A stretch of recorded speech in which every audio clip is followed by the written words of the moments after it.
channel. I listen to it all the way home. You know what I mean? Hey, Austin, I'm still in another line. Just one. Okay. As long as we have the phones on there.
All right, welcome everybody to the Triton Nation Network here at Dodger Stadium. I am Austin Johansson alongside Rom Jones. Homecoming week for the Tritons. Today we have our own Iowa Central Tritons versus the number 12 Garden City Bronco Busters. It's a big time day today, Rob. It is homecoming, and the Tritons looking for their first ever win as a program over Garden City here today.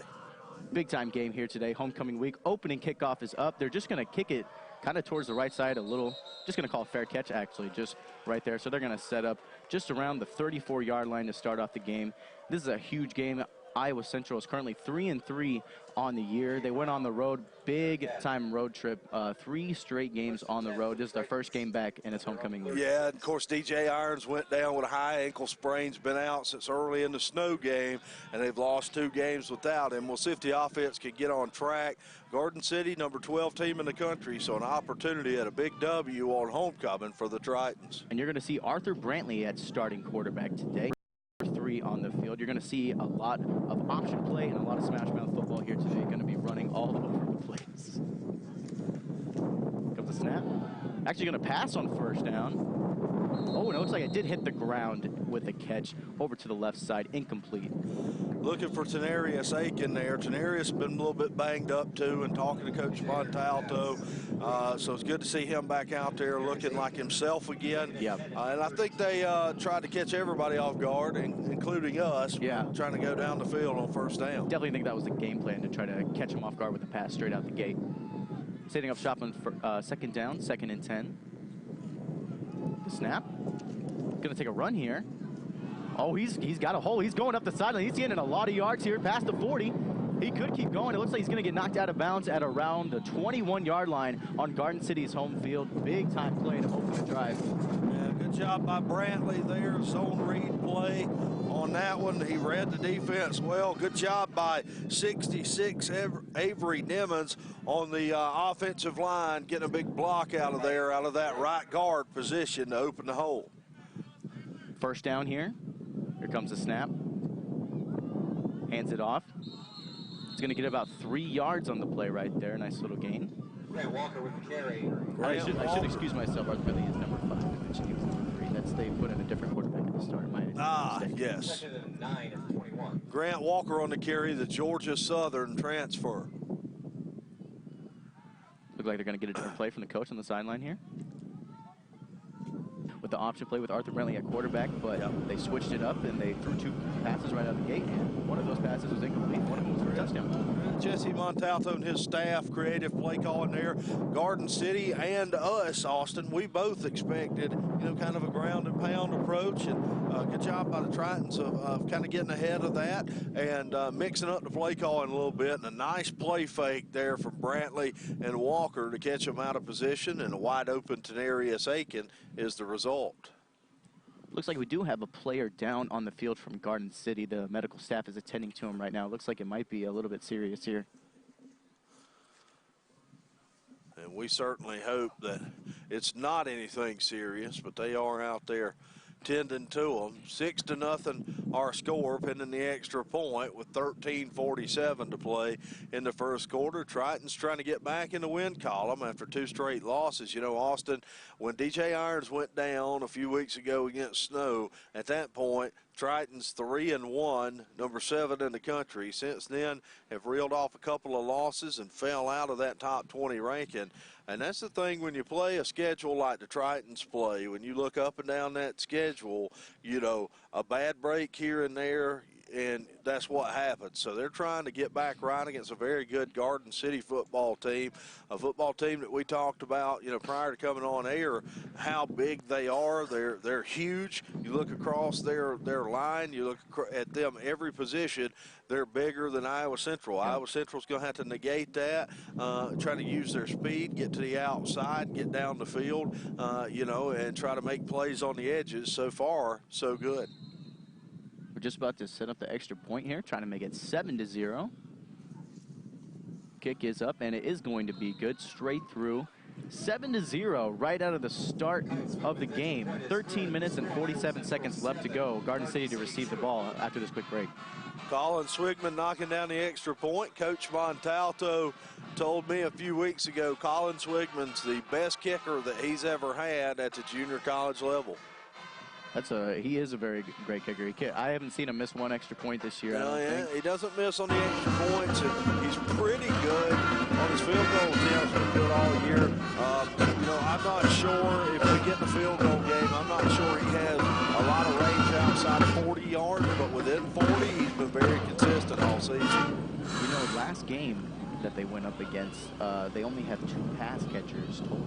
Only one receiver had 5 passes, another one had 2. So I think their game plan is here. We need to get the pass catchers more involved today and make sure that we're not just one-dimensional football team. Yeah, and that's the thing too. Garden City is a team too. It's a little bit one-dimensional in their approach. They're going to line it up, use that size and their talented backfield and try to run the football. One passing yard for them last week.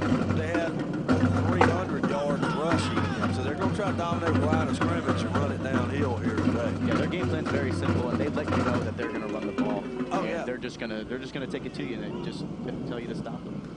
Receiving the kick here, he's going to get past a couple tackles, and he's going to get to about the 35-yard line. Pretty good return right there from Garden City.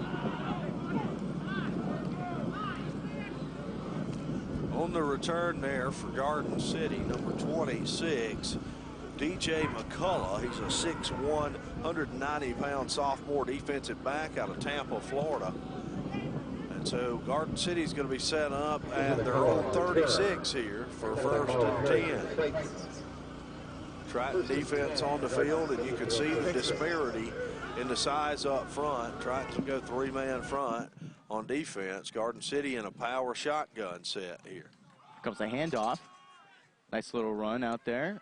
Gets a little tangled up right there. Just about a gain of 2 yards on the play. First run game out of the gate for Garden City. Pretty much expected from them. Good job there by the Triton defense. 95, Marquise Burks with a big-time play there to keep that one from being able to get outside. He's a sophomore defensive lineman, big man in the middle there playing that defensive tackle spot, and he's going to have his work cut out for him against that big Garden City offensive line. That's going to bring up 2nd and 8 here for Garden City. Shotgun formation, motion. Just going to move to the other side, running back. I think we're going to have a false start. I think so, too. A couple flags went out there. They stopped that real quick. Looks like Garden City's going to move back 5 yards here. Not the best start, but nothing too impactful to yeah, we'll see there. Now, here's the thing. You like that if you're the Tritons. When you play a team that runs the ball like this, you want to get them behind the sticks. Yep. You want to get them in long yardage situations. So that's an advantage Tritons there. And that one was going to be on Steven Zaby, 79, on the false start. It's going to be 2nd and 13 here with the penalty. Snap here. It's going to be a screen pass, a little bubble route toward the outside. Breaks one tackle. Does break the other tackle, but he's going to get knocked out of bounds. That's good for a nice little gain there. That's going to bring up 3rd down here for Garden City. Trayvon Johnson on the catch for Garden City there to the outside. That's going to bring up 3rd and 8. So 3rd and long, what you want as the defense for the Tritons here. That's what you want. We'll see if they can get a stop and get off the field here. So 3rd and 8 for Garden City. Let's see if they are going to run the ball or pass the ball. They're in a 5-wide formation, so it looks like they are going to empty set, but watch possibly for the quarterback draw here out of the empty set. Looks like Tritons are ready for it. It looks like some pressure's coming up the middle. He's going to drop back to pass. He's going to pass to his right side. Oh, almost gets picked. A little bit of a tip, but it does get caught, and it's going to be enough for a 1st down and a little bit more. It's going to be a 1st down, and they're going to be on Triton territory here on 1st down. Daquan Cross came just an eyelash of picking that pass off, as you said. Can't make the play. It's complete to MJ Lane for a 1st down. So it's going to be 1st down and 10 on the 48-yard line here for Garden City. 2 pass plays right out of the gate from Garden City. Not what we expect. No. They already have more passing yards than they did last week. Yeah, they do. It's a 1st down here. Another motion by the running back. Looks like some pressure's coming from Iowa Central. They blitz the outside, but they're going to run it up the middle. That's good for enough for a 1st down and a little bit more. And he's going to get to about the 28-yard line before he's being knocked out of bounds. That's well enough for a 1st down here for Garden City. Yeah, good run there, bouncing it out to the outside behind that offensive line there on the right side. Good job, good push up front. A nice run from Ramon Jefferson, the 5'11", 220-pound running back out of the Bronx, New York, with a big run and a 1st down into Triton territory at the 27. And Ramon Jefferson, actually, and Jaden Hayes are 2 running backs, both for Garden City, that are tied on the year at the number 2 spot for most rushing touchdowns in the NJCAA. So a lot of rushing touchdowns come from this team. Shotgun formation here is going to hand it up the middle. That's good for maybe about 1. It's going to bring up 2nd down here for Garden City. Good job by Daquan Cross there.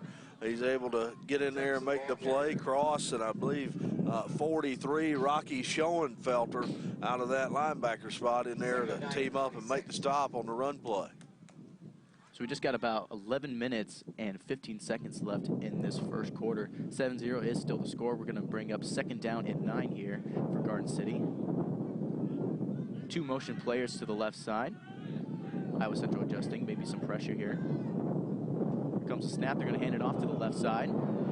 Just stopped his tracks, though. Nowhere to go. He kind of just fell down. Didn't even need to get tackled. He got touched. That's going to be a loss of about 2 or 3 yards right there for Garden City. And nowhere to go for him. Hole never opened up. Play never really developed. Good job by the Triton defense of flowing to the football to the outside.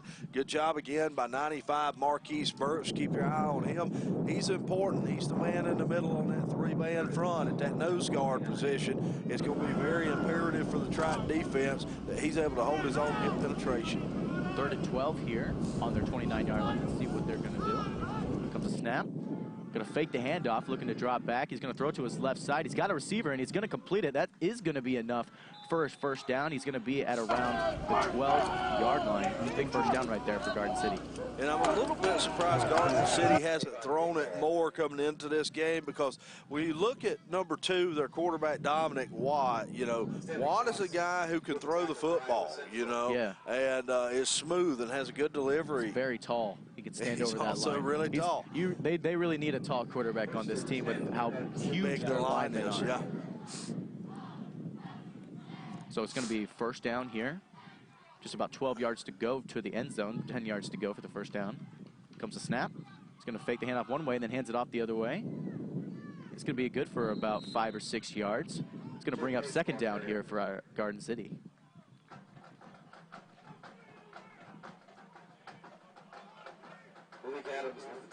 You mentioned how tall the quarterback is, Nate Cox, 6'9". Wow.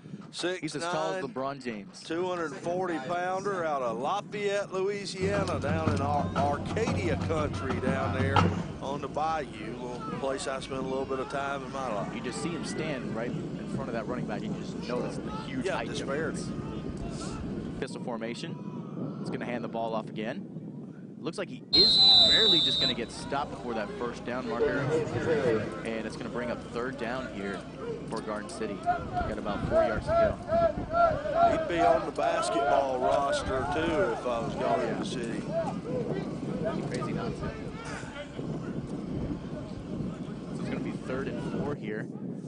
Big third down. Big third down. More runs for Garden City than passing, but the passing that they have attempted has been working. It has been. I think they've been using the pass to try to open up the run because they knew Iowa Central would key in on the run. So 3rd down and 4. Garden City in the shotgun formation. Might be some pressure here. Here it comes. A lot of Iowa Central's around him. Gonna throw on a drag route, but it was just dropped. He might have had some room to turn upfield and maybe dive for the end zone. Big missed opportunity for Garden City. I think he would have scored. He had some room there and not too far to go. They set up the screen on that little underneath right there, and it was there. They just dropped it. So a break for the Tritons there, and let's see if they can make a play here against the field goal unit. Bring up the field goal unit on 4th down and 4. It's going to be about just around a 20-yard field goal or so. Should be fairly easy for the Garden City kicker. Looks like Iowa Central's going to send a lot of pressure on this kick, though. There's about 5 or 6 guys lined up on the outside going to rush. Ooh, big time rush. I think it did get blocked. They got a piece of it. They did get a piece of it, but it barely went in. Big break for Garden City right there. A lot of pressure let in, but the score is going to be 7-3. The Iowa Central Tritons are up with about 8 minutes and 23 seconds left to go here in this first quarter. Tritons bend, but they don't break here defensively and just give up the field goal after Garden City got going in their territory. So that drive goes 10 plays for Garden City, and it goes over 4 minutes in length and about 67 yards on that drive as well. So Garden City, a pretty solid drive. Tritons, so bend but don't break defensively. Triton offense is so far so good. Scored on a 4-play drive to open the game, Austin. So we'll see if the offense can stay in rhythm here. So they're going to set up the kickoff right here. Still 8 minutes and 23 seconds left to go in this first quarter. Pretty nice first quarter. Some good offense and some good defense from both sides of the field. Iowa Central Tritons have looked a little bit better, though, on the offensive side, being how they were able to score so quick. Yeah, they came out with what I believe probably was a scripted first drive. Yes. And was well thought out, creative play call in there from Coach Montalto and his staff. Here comes the kick right here. Nice return here. Oh, gets a big block off the kickoff return. Doesn't get tackled, but knocked out of bounds at around the 39-yard line. Nice return right there off a little bit of a short kick. And there's some laundry on the field. A penalty marker, and we'll see what they've got there. Given where it was thrown, I'm going to say it's probably a block in the back or a hold on the return.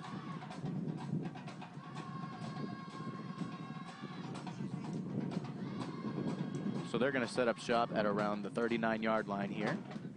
I actually did talk to Coach Montalto this past Monday on the sports show. We had a big interview with him about homecoming week, and he's a very insightful guy. I love talking to Coach Montalto. He's got a great mind for football. I asked him a little bit, how are you going to recover from this big loss stretch, and he just said that we just take it one game at a time. We're not focused on the end of the season, and we understand that DJ Irons is out, but we have to adjust, and they're doing everything they can with Arthur Brantley to get him going. And he said that they're going to try to utilize him a little bit more in the passing game, and we're seeing that here. It's a good handoff here. A lot of yards up the middle. That's going to be enough for a first down, about a 12-yard gain right there. It's going to be a first down here for Iowa Central. Yeah, good job up front there to open the hole for Grant Walker. Walker's a running back, a transfer out of Georgia Southern, and a good job up front in the middle there, opening up the holes for the Iowa Central offensive line there. Now first down. Comes a handoff. Nice gain right there as well. That's going to be enough for about 8 or 7 yards. Going to set up a reasonable second down here for the Tritons. 2nd and 2 at the 40. It's actually going to be 2nd and 2 here for the Tritons. On the big run by Walker, it was a good job by Jacob Cato in there at the center position to get a big block, a kick-out block to spring him. Going to hand the ball up the middle again. It's going to be good for about 4 or 5 yards. That's going to be enough for a first down here for the Iowa Central Tritons. And we see Kurt Taylor with his first carry of the ball game right there. Taylor coming off a 200-plus yard performance last week against Highland.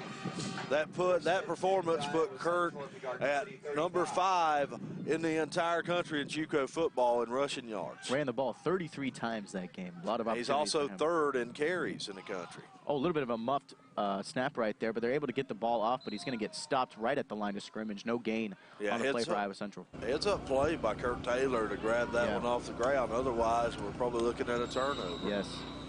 Kurt's helmet's off, so he's going to come off for a play. So he is going to come out for one play, but play is going to resume. Nothing too serious there. That's going to bring up 3rd down here and 11 yards to go. Or 2nd down, excuse me, I think. And 11 yards. Yeah, 2nd down and 11 to go. Brantley in the shotgun formation. 2 running backs to his both sides. Got a motion here. Might be some pressure here. He drops back to pass, low to his left side. A nice little curl route towards the outside. Looks like he did complete it. That's a nice gain there. It might be enough for a first down. It is going to be enough for a first down for the Tritons. Jason Young with the catch there. Good throw by Arthur Brantley. You know, he's a guy, didn't have a ton of success in the passing game last week against Highland, but in talking to Coach Montalto, they're confident in his arm talent. They believe it's just a matter of being comfortable with the offense, being comfortable in the pocket, and he threw his man, Jason Young, open that time. So a nice throw by Brantley and a good job by Young. First down here. Comes a snap. It's going to be a handoff towards the left side. He got a lot of speed right here. Breaks one tackle. It looks like he is actually getting enough for a first down right there. Good run on the play for the Tritons. The offensive line for the Tritons getting it done up front. I've been impressed with the push they're getting. They're getting off the ball, firing off there. 70, Avery Demmons doing a tremendous job. Jacob Cato, the center, number 56 as well. So first down here, inside the red zone here for Arthur Brantley. Excuse me. And the Tritons. He's going to fake the handoff, little option play right there. He's going to take it up the middle, good for about 2 yards. Big pile right there for Garden City, putting a stop to that run right away. DJ McCullough on the stop. Been impressed with the play of the line here. Richard Rodriguez, number 70, the left guard. Of course, 76 as well, the left tackle. Logan McDonald, Cato at center. They've done a nice job here. He's going to drop back to pass towards his left side. Finds a man. He's going to get a completion in the game for about 1 or 2 yards right there. It's going to bring up third down. And that's Rashad Whitty. Yep. Whitty missed last week, so he's back from injury, and that's big for the passing game. Yes. We'll see how much, how close to 100% is he. We'll find that out. A good job by the Garden City defense tackling him in the open field. Otherwise, that's a reservation for 6. Yeah, Rashad Whitty is one of those guys that can turn a simple drag route into a big-time play. A lot of speed, a lot of agility, so make sure you keep an eye out for him. Shotgun formation here. Whistle right here. There's going to be a flag, maybe a false start on the Tritons. It is going to be a false start, so they're going to have to move back 5 yards here on third down. That's going to make it 3rd and 11. 4:42 to play first quarter. Pretty good start for the Tritons thus far, Austin. 7-3, moving the football again. We'll see if they're able to punch one in here. So third down here after the penalty for the Tritons. See what Arthur Brantley can do. See if he gets an option play, might throw a pass. Got 3 wideouts. 16 after the penalty. It's actually going to be 3rd and 16 with the penalty. Got a motion towards the right side. Some pressure coming here. Gets a block. Oh, and kind of got tripped up on the play right there, and the flag is going to come out. I think they're going to call pass interference on Garden City. They're going to have to. Yeah. Reese Gardner, 48, the tight end who just checked in the ball game there. What they were doing, Austin, was shifting everybody to isolate Gardner to try to get him one-on-one against the outside linebacker. They got it. Linebacker kind of grabbed him coming off the line there, and that's what the penalty's going to be. So good break for the Tritons there on 3rd and 16 because that pass was completed. I don't think he was going to get enough for the first down. So Tritons are going to get the first down here off the penalty, I believe. Yep.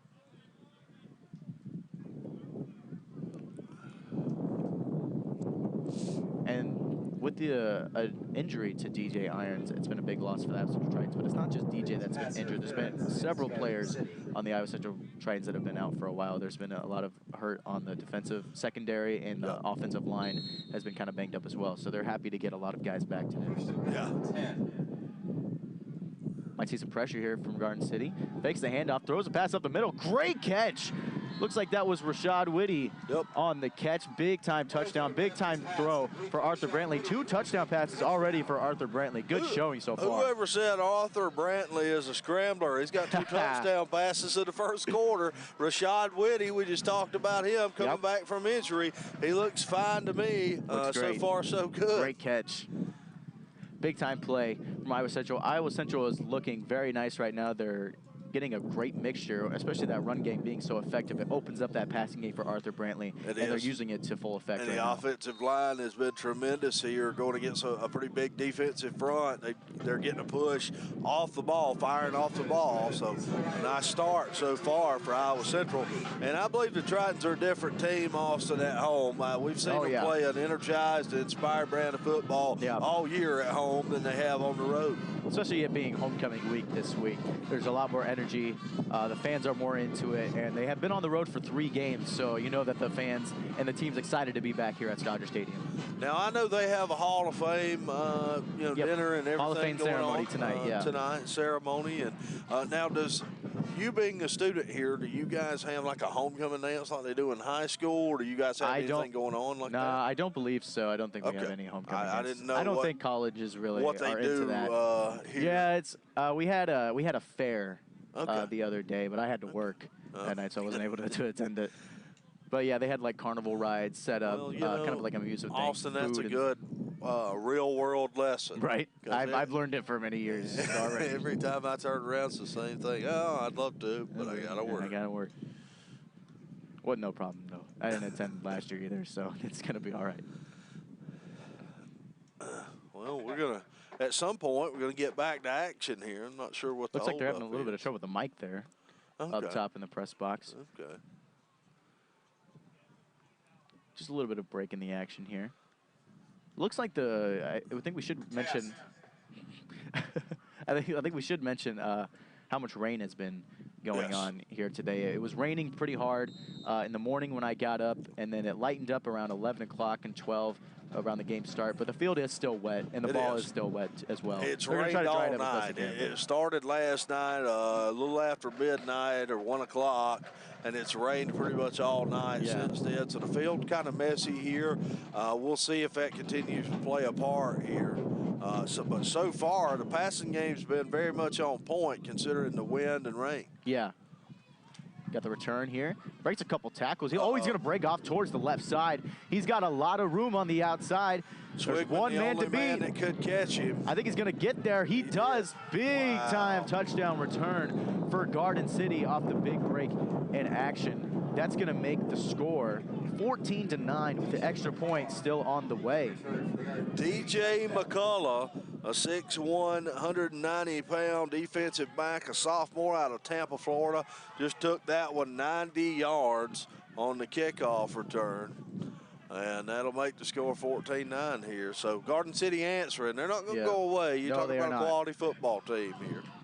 Big time return right there. Big momentum switch for Garden City. They feel like the momentum is on their side now, and the defense is going to be amped to get right back out on the field, and they don't want Iowa Central to score again. So we're going to see an interesting drive here right after this extra point.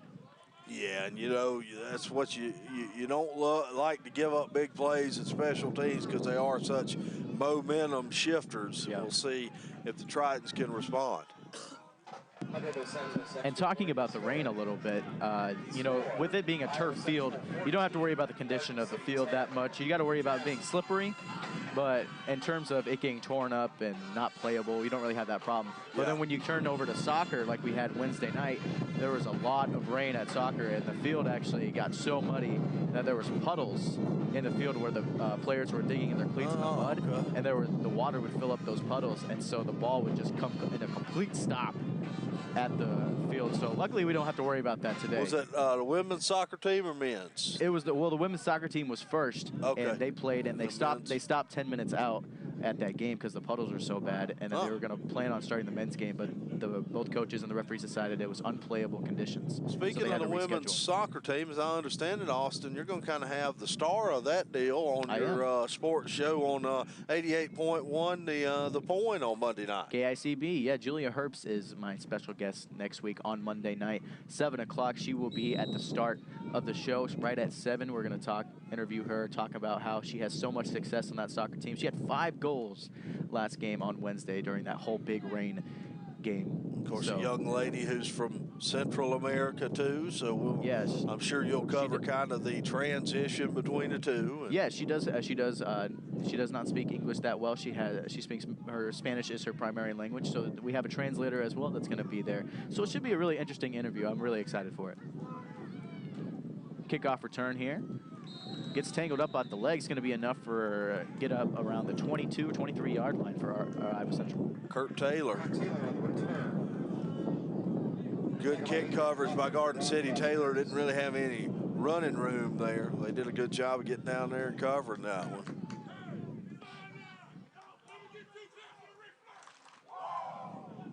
So we got about 3 minutes and 57 seconds left to go here in this first quarter. 14-10 is still the score currently. Tritons are up, and they do have the ball after that big kickoff return from Garden City just a moment ago. You can see that their sideline's a lot more energized after that big kick return of 90 yards for a touchdown. You're going to see a lot more physical play, I think, from both sides.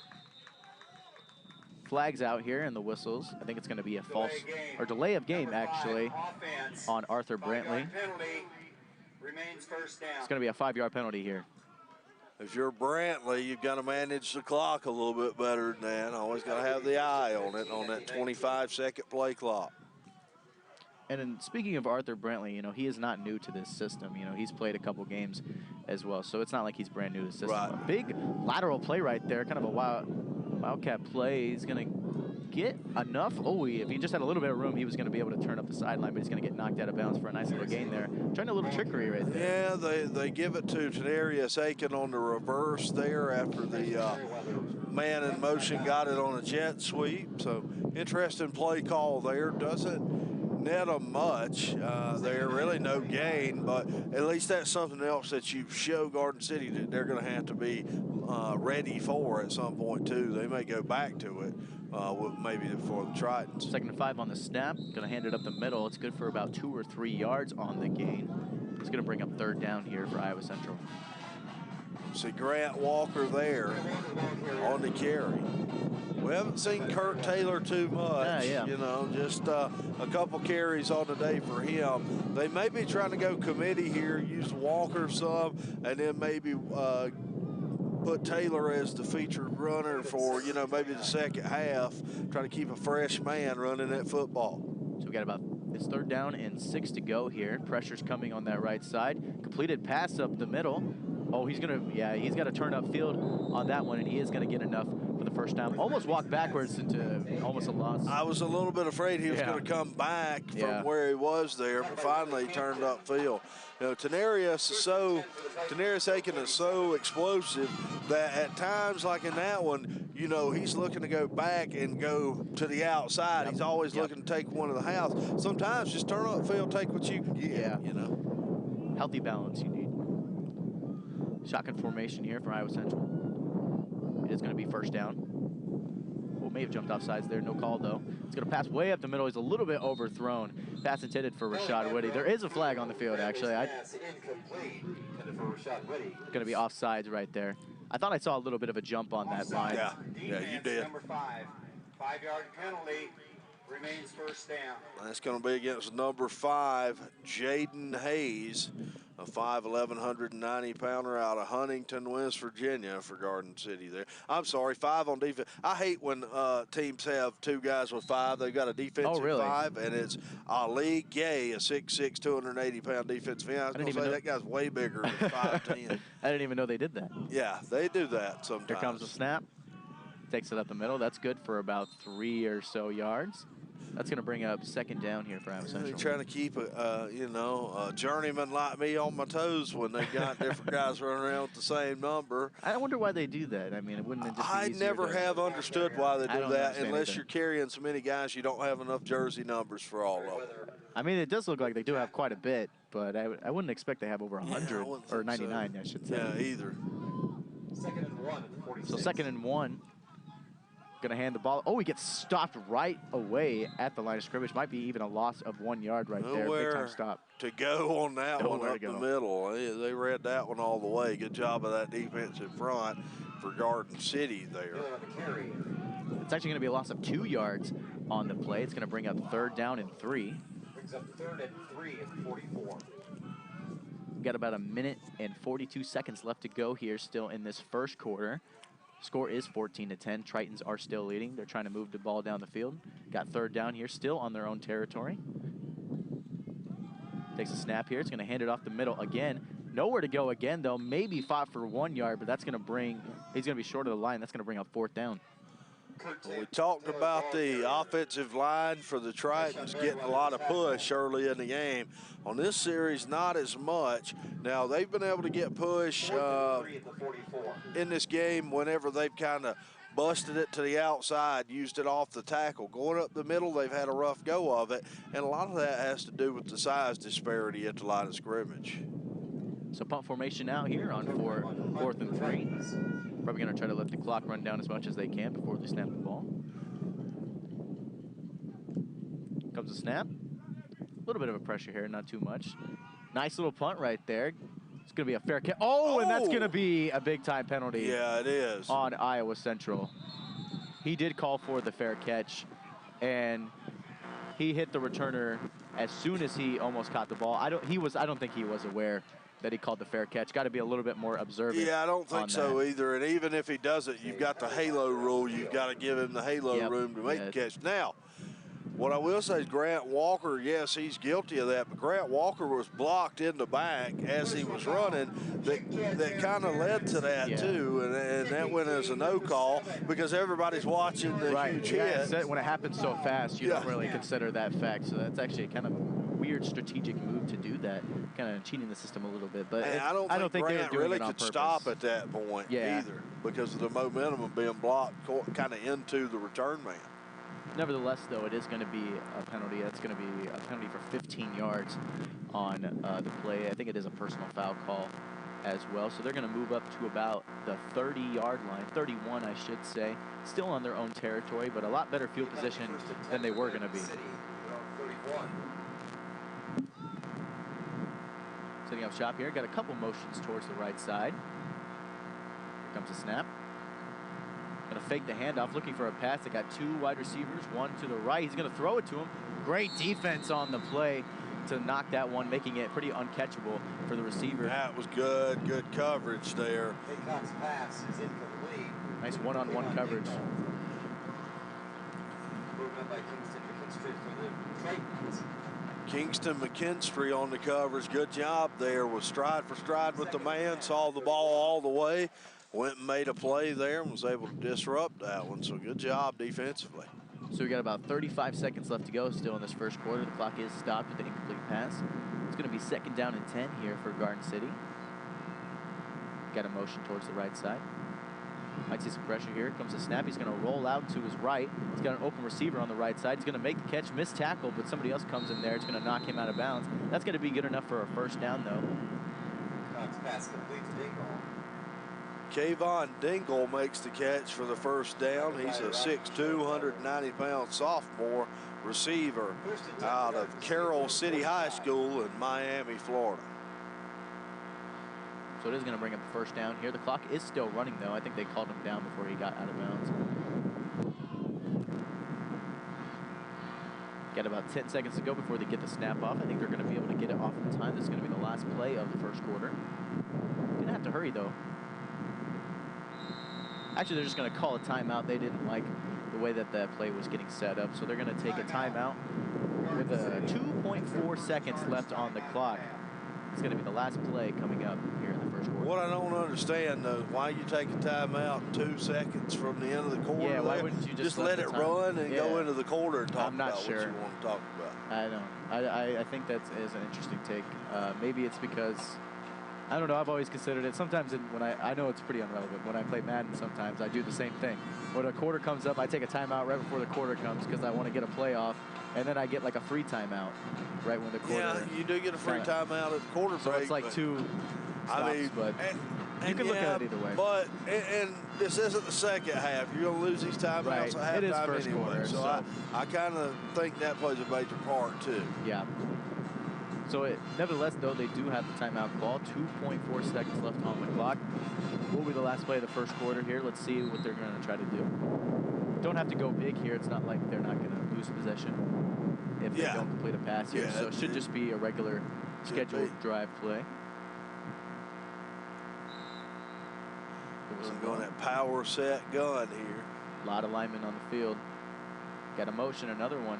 Looks like they're going to run it up the middle. They do hand it off up the middle. He gets towards the outside, finds some room, breaks a couple tackles. That's going to be enough for a first down. And the clocks do hit 0, and that's going to be the first quarter. 14-10 is the score currently right now. Garden City just got that first down. They'll have the ball back on around the 43-yard line on Triton territory. Ramon Jefferson with another big run. We've seen him rip off a few there. Gets into Triton territory here. So we've got ourselves a good one so far here, Austin. 14-10. Triton has started out pretty hot here. I don't think you could ask for too much of a better start if you're Coach Montalto and his staff. Yeah, I think Coach Montalto has to be happy with the way Arthur Brantley has been playing here today. I mean, how could you not? 2 touchdown passes already, and he's ran the ball a couple times. It's got some decent yards. One so thing he's not happy about is that kick return for a touchdown. That's really the only thing that I can think of that would be a notch on there. And you know, the kick returns for a touchdown has kind of been a problem here for Iowa Central. I believe they've given up a couple on the season before this game actually. So they talked about it last game against Highland. I think they gave up a kick return as well. So it's been a little bit of a problem on special teams. So they still haven't adjusted to trying to get the tackles on the kick returns. Yeah, we'll see if they can make adjustments to that. Of course, I know the adjustment I would try first would be when the ball's in the air, I'd run 2 guys in off the sideline as extra defenders. See if you can get away with it one time. I probably wouldn't recommend that, but if you, what's the worst that can happen? What's the worst that can happen? Give you a penalty and you don't do it again. Yeah, what's the worst that can happen? Start of the second quarter here. 14-10 still the score. Tritons are ahead. Garden City about to start the second quarter. Comes a snap. Hands the ball off. Switches directions here, trying to find some room on the outside. Doesn't get a lot of it. It's going to be enough for about 1 or 2 yards on the play. It's going to bring up second down. Although not much of a gain, a great cutback by Ramon Jefferson there. And a good job by the Triton defense to pursue the football there. So it's a nice tackle there. It did run out of bounds. So the clock is going to be stopped at 14 minutes 50, or excuse me, the clock is ran back. Is it with JUCO when they run out of bounds, they stop the clock until they get the ball set? Yeah. Yeah, okay. 4 receiver set here for Nate Cox. Here comes the snap. He's going to fake to his left, and then he's going to go deep towards the left side. Oh, it almost caught it, but it doesn't matter anyway. He was going to be out of bounds. But nice little play right there to try to catch them off guard. Fake it to the outside on the flat, and then try to go upfield, but just going to get it working. Yeah, Jerron Barber out there on the coverage, sophomore corner for the Iowa Central Triton defense there. Good job staying stride for stride with the man there. Cox just kind of overthrew that one a little bit too far toward the sideline. So it is going to bring up 3rd down and 10 on the drive. Pass situation here. So. Yep, empty set, no running backs. Triton's going to stay in a 3-4 set here, and they're going to swing a man wide to help in the coverage. Drop backs to pass. He passes over the middle. It's going to be short on the play, though. Just couldn't get it to him. He did have a man open. It was going to get met by an Iowa Central defender. Looked like it was going to be enough for a first down. Just couldn't get it to him. Yeah, that one just short there, intended for MJ Lang. MJ Lang, the redshirt freshman, 6 foot, 190-pounder out of Lakeland, Florida. A lot of Florida guys on this roster for Garden City. So the punt unit is going to come out here for Garden City. Going to punt it away on their own 43-yard line. Rashad Whitty back to return. Comes the punt. Nice little line drive punt there. Rashad Whitty's going to catch it. He's just going to fair catch it. And Garden City decided not to hit us to get a little bit of payback there. I think them for that. I'm a little surprised that Rashad made the fair catch there instead of trying to make something happen, because he did have a little room there. I'm a little shocked, but hey, if you're in doubt, go ahead and wave it out. Yeah. You know what I mean? And just make the catch and set up the offense here. And we see the Garden City offensive line coach there meeting with that unit. He's not too happy. They didn't get a whole lot of push off the ball, and they're a very big unit, Austin. They're right here in front of us. I mean, that's some big guys right there. Big old hog mollies. So they're on the 14-yard line. Big pass up the middle. He's wide open. That is Rashad Whitty. He's got a lot of room. He's got one man to beat. He's trying to switch fields. He's going to the corner of the end zone. Nobody's going to catch him. That's a big-time play and a big-time touchdown for Arthur Brantley and Rashad Whitty. Just like that, the score is going to be 20-10 with the extra point still to go. Big-time play for Arthur Brantley. Welcome back. We need him a lot. We got him on the spot. Welcome back. Rashad Whitty in his comeback game on homecoming. 2 touchdowns already. 86 yards to the house. He's got a reservation for 6. And the Tritons got a 10-point lead pending the extra point. You know, I don't think really anybody expected this, but 3 touchdown passes already for the Iowa Central Tritons with DJ Irons being out. Not even a minute into the second quarter. Arthur Brantley has answered the call.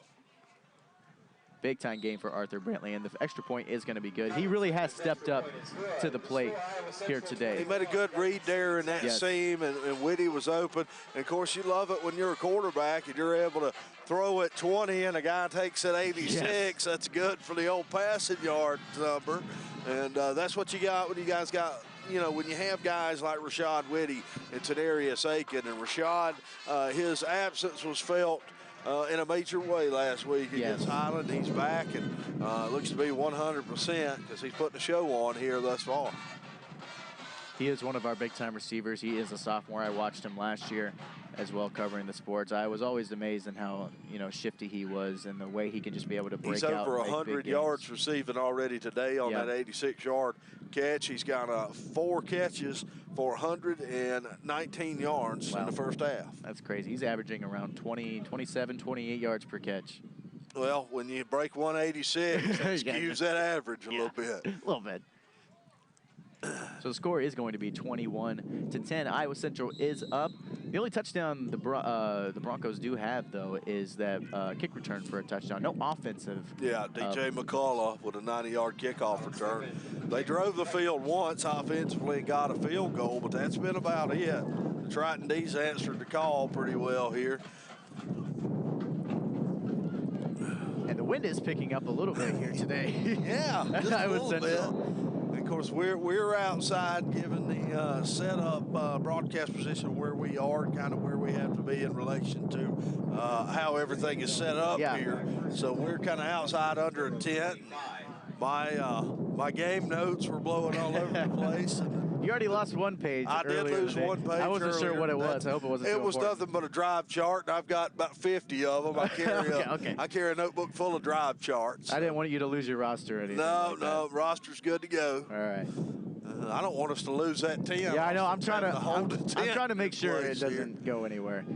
It should be fine, but you know, I'm just always. We're out here earning it today. So it is going to be first down here for Garden City. Opening play off this drive. Going to put it up the middle. It's going to be good for maybe about a yard. Doesn't look like there was any gain on the play right there. That's a good job defensively, plugging the hole up in the middle. They've done a good job there. We talked about how important that would be there. 74 for the Tritons there. Romillo Gray, freshman defensive lineman, plugging up the hole in that middle. We talked about that nose tackle spot, and they're rotating a couple guys with Gray and Marquise Burks, and both guys doing a good job. Smart to rotate those guys, keep a fresh man in that spot. It's actually going to be a loss of 1 yard on the run, so it's going to bring up 2nd down and 11 here for Garden City. Here comes a snap, a little bit high snap. Hands it off up the middle. Finds a little bit of room. It's going to get a nice little gain there. Good for about 5 yards. It's going to bring up 3rd down here for Garden City.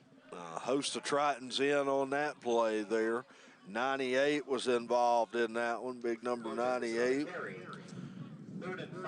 Also, you had Brant Casey in there as well, out of that linebacker spot, number 20. He's a young guy that's played really well this season, been the Defensive Player of the Week in the conference a couple of times earlier in the year. So it's going to be 3rd and 5 here on this play. Going to drop back to pass. Passes towards the right side. Looks like he was just enough for the 1st down with a completed catch. Let's see what the spot is. See where they spot it. Yeah, it's a first down. Yeah, a little bit of a generous spot. But good job by the line judge there. He caught it on the other side of the stick there. Yeah, so pretty good spot. Good spot by the referee. So it's going to bring up a 1st down here for Garden City. They're going to be on still their own 36-yard line. Still have a bit of a ways to go, but Garden City's moving up the field. A shotgun formation here. 2 running backs, 1 to his left and 1 behind.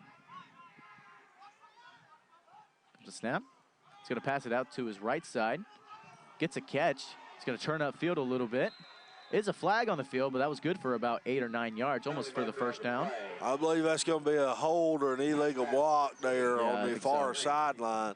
Link makes a catch, but it looks like they're going to get number 19 there, Emilio Monsalvis, possibly, with that one. I'm sorry, 18, Kayvon Dingle. Number 18. 10-yard penalty. And you called it right on the spot. It is going to be holding on number 18 for Garden City, so they're going to have to move back 10 yards after a nice little gain on the play, but not going to matter. I'll apologize. I'm having a little trouble reading the numbers of Garden City. That's, they're really thin. They're thin numbers, and it's a tough kind of color scheme. Yeah, with the white. Yeah, with the white with the kind of yellow. 2 of the brightest colors don't really make it visible. Meshing together. So. 1st and 17 from the 29. So it is going to be 1st and 17 from about the 29-yard line for Garden City. 4 wide for Garden City. Here comes a snap. It's going to pass to his right side. 2 curl routes on the outside. Looks like he was going to catch it, but good defense. But number 24 for Iowa Central, big-time breakup right there. It's going to bring up 2nd down. Almost jumped that one, had to pick. Oh, yeah. Just a second earlier. A half a step earlier, and he jumps that one, takes it to the house. And, you know, Mike could warm the bus up if the Tritons were able to do that here. Yeah, those curl routes can be so dangerous sometimes because they just stop right in their tracks, and they're running them, you know, a zone. It's where as a quarterback you've got to see the man right there, you know, and if he's there, the defender is anywhere close. And you got to really got to eat it. You can't throw it. Yeah, you got to really act like you're running upfield and then stop on a dime. But if you don't recognize that. Nice little slant up the middle for Garden City. That's a nice gain right there. Almost enough for the 1st down. He's going to be just short. Looks like he's going to have a yard to go. That's going to bring up 3rd down and about 1 to go for Garden City. Trayvon Johnson on the catch. Number 10, he's a receiver, sophomore, 5'9", 160-pounder out of St. Petersburg, Florida. Another one of these Florida guys that we talked about. Garden City roster full of them. And I've also talked to one of the guys in our trailer. He just was observing some of our classes. He's on the football team. He hangs out with the linemen a lot. He actually gave me a little bit of information. Garden City actually recruits some of their linemen out of England that plays football up there. And they have some really tall guys up there, so you can kind of see the resemblance with the big-time line. Option play looks like it was a direct snap to one of the running backs, and it was a wildcat formation. And it was good enough for a 1st down, about a gain of 4 yards on the play. Good play right there from Garden City. Yeah, big 3rd down. When you're in 3rd and 1 as a defense, it's really difficult there because, you know, you don't want to just go sell out. There was a day and time in football where you could sell out on the run, basically go to goal line in any situation, anywhere on the field in a 3rd and 1 situation, but that day and time has come and gone, and you can't do that now, so it puts you in a difficult situation there in 3rd and 1. Comes a snap, gonna run it up the middle. He was met just straight at the line. Looks like it's actually gonna be a loss for 1 yard. Really big time stop from Iowa Central right there. It's gonna bring up second down. Malik Adams, freshman linebacker, coming up to make the hit on that one. You know, Malik's not the biggest linebacker out there, but he's a physical guy. Was able to get downhill, read that one, and deliver the boom there to the ball carrier. And actually an interesting thing about their 3-game home away stretch, they could have actually opted to take a bye week off that first loss where DJ Irons got hurt, but they elected to play the game. And in hindsight, Coach Mentalto said that they probably should have taken the bye week and had some rest, but they wanted to get that extra game in there for leverage, and it ended up costing them. But they're still on a recovery mode, and it looks like they've recovered well and playing well here today. Short gain there. Get back to the line of scrimmage. 3rd down. Malik Adams with another tackle there. So he's flying around the football out of that linebacker spot. Number 25 in blue. We got about 9 minutes and 25 seconds left to go here. 21-10 is still the score. Iowa Central is on top with Garden City moving down the field, about to cross the 50-yard line. Comes a snap.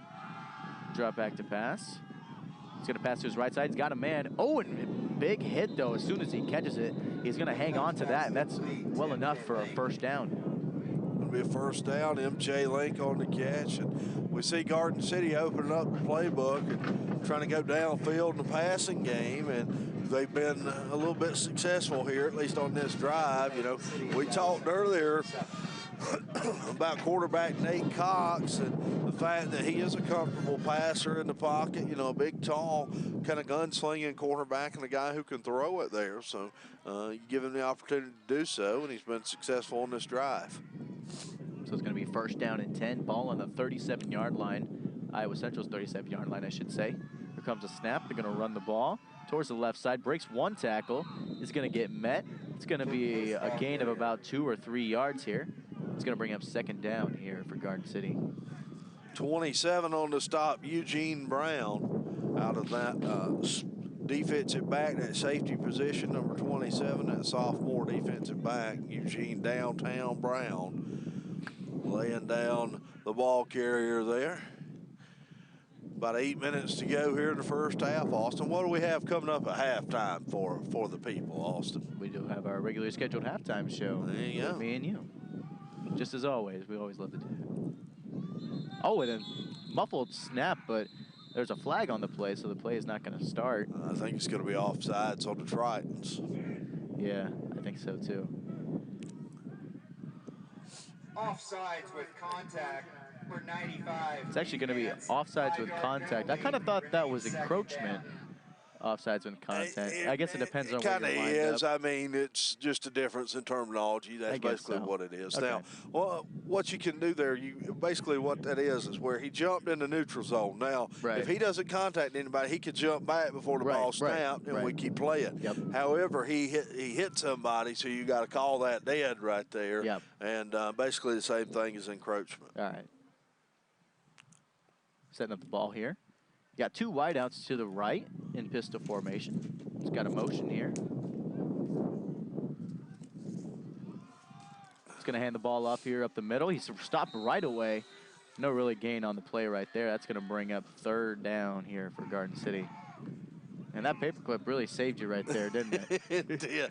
The paperclip, the wind's blowing hard, and the paperclip held the roster sheet for Iowa Central together for me. And then my pinky and index finger there, ring finger, able to make the save. That's awesome. A lot of great catches up here in the booth for great time, good time plays. Big time players, they make big time plays. Exactly. It's going to bring up third down and 4 here for Garden City. Going to hand the ball off the middle again. Don't think he's going to get that. Yeah, he's going to be short. He's going to be real short. I think he only got about 1 yard on the play. That's going to bring up fourth down here for Garden City. Let's see if they're going to let's see if they're going to maybe go for it, maybe attempt a long field goal, or could just punt it away. I think they're probably going to go for it. I would go for it here. Yeah. I mean, you're in a situation where you kick a field goal, you're looking at a 46-yard field goal in bad conditions with the wind blowing against you, too. And even if you do get it, it's still kind of a 2-possession game. You got to get a touchdown and a 2-point conversion. So I think the best decision here is We'll just to go for it. Big fourth down play upcoming here. Might see a pass here. Here comes the snap. He's going to drop back to pass. Some pressure here. Throws it towards the right side. Great over-the-shoulder catch from Garden City. He's going to be tackled, but looks like he's going to have enough for the first down. Nice play right there from Garden City. Dominic Watt makes the catch on the over-the-shoulder basket catch. A 6'2", 215-pound sophomore receiver out of Hollywood, Florida. Hollywood, Florida. Yeah.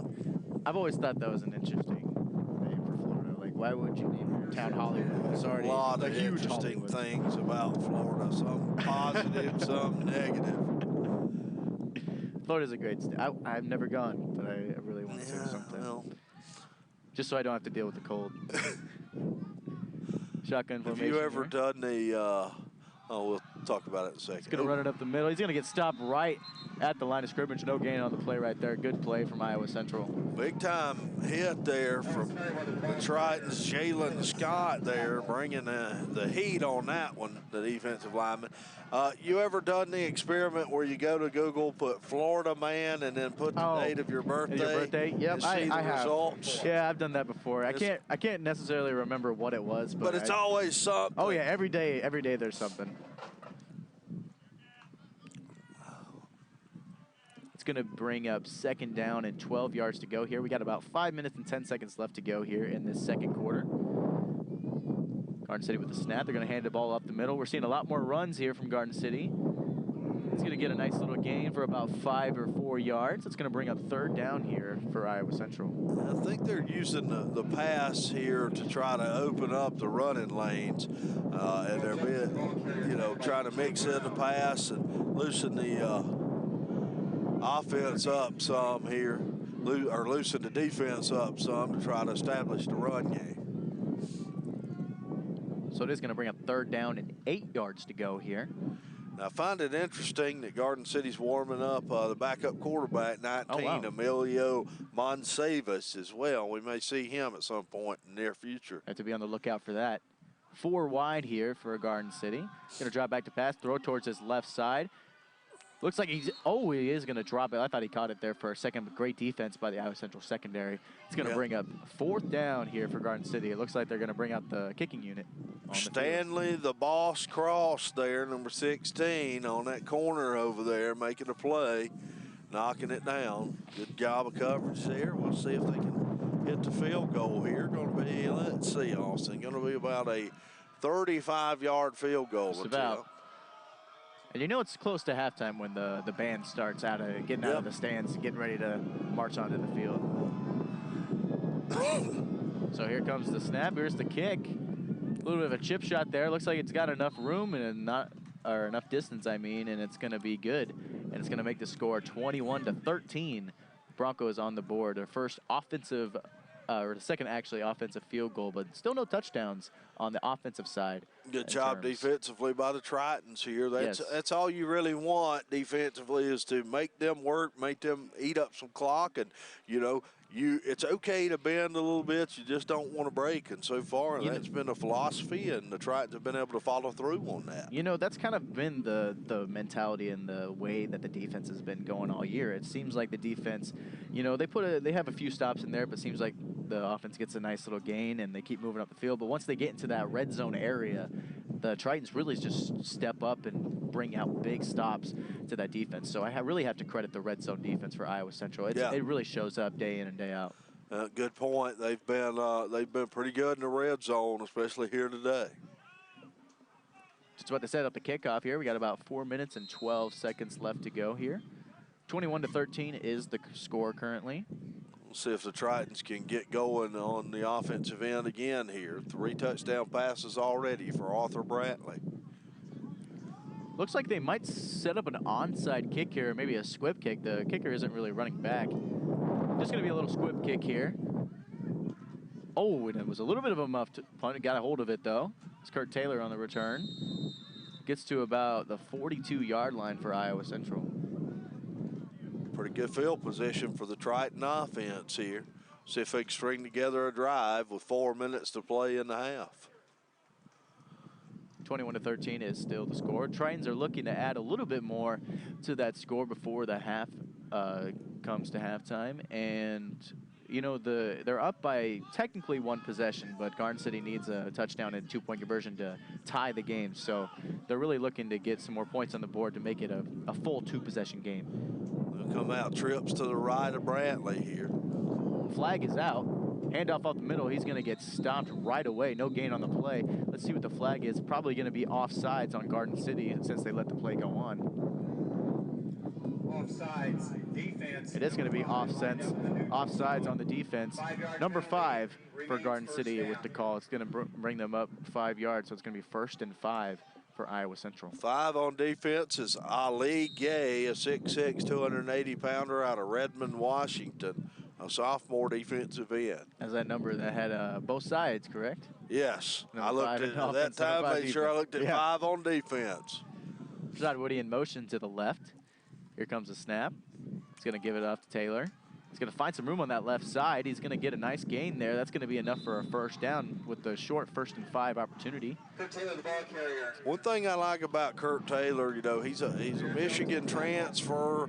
Young man's very talented. But one of the things I like in watching him run, Austin, he doesn't dance. He's not an east-west guy. He gets it plants that foot and goes right up the field. He's a north and south runner. Yeah, he uses his size to his advantage big time. He just hard mouth smash football with him.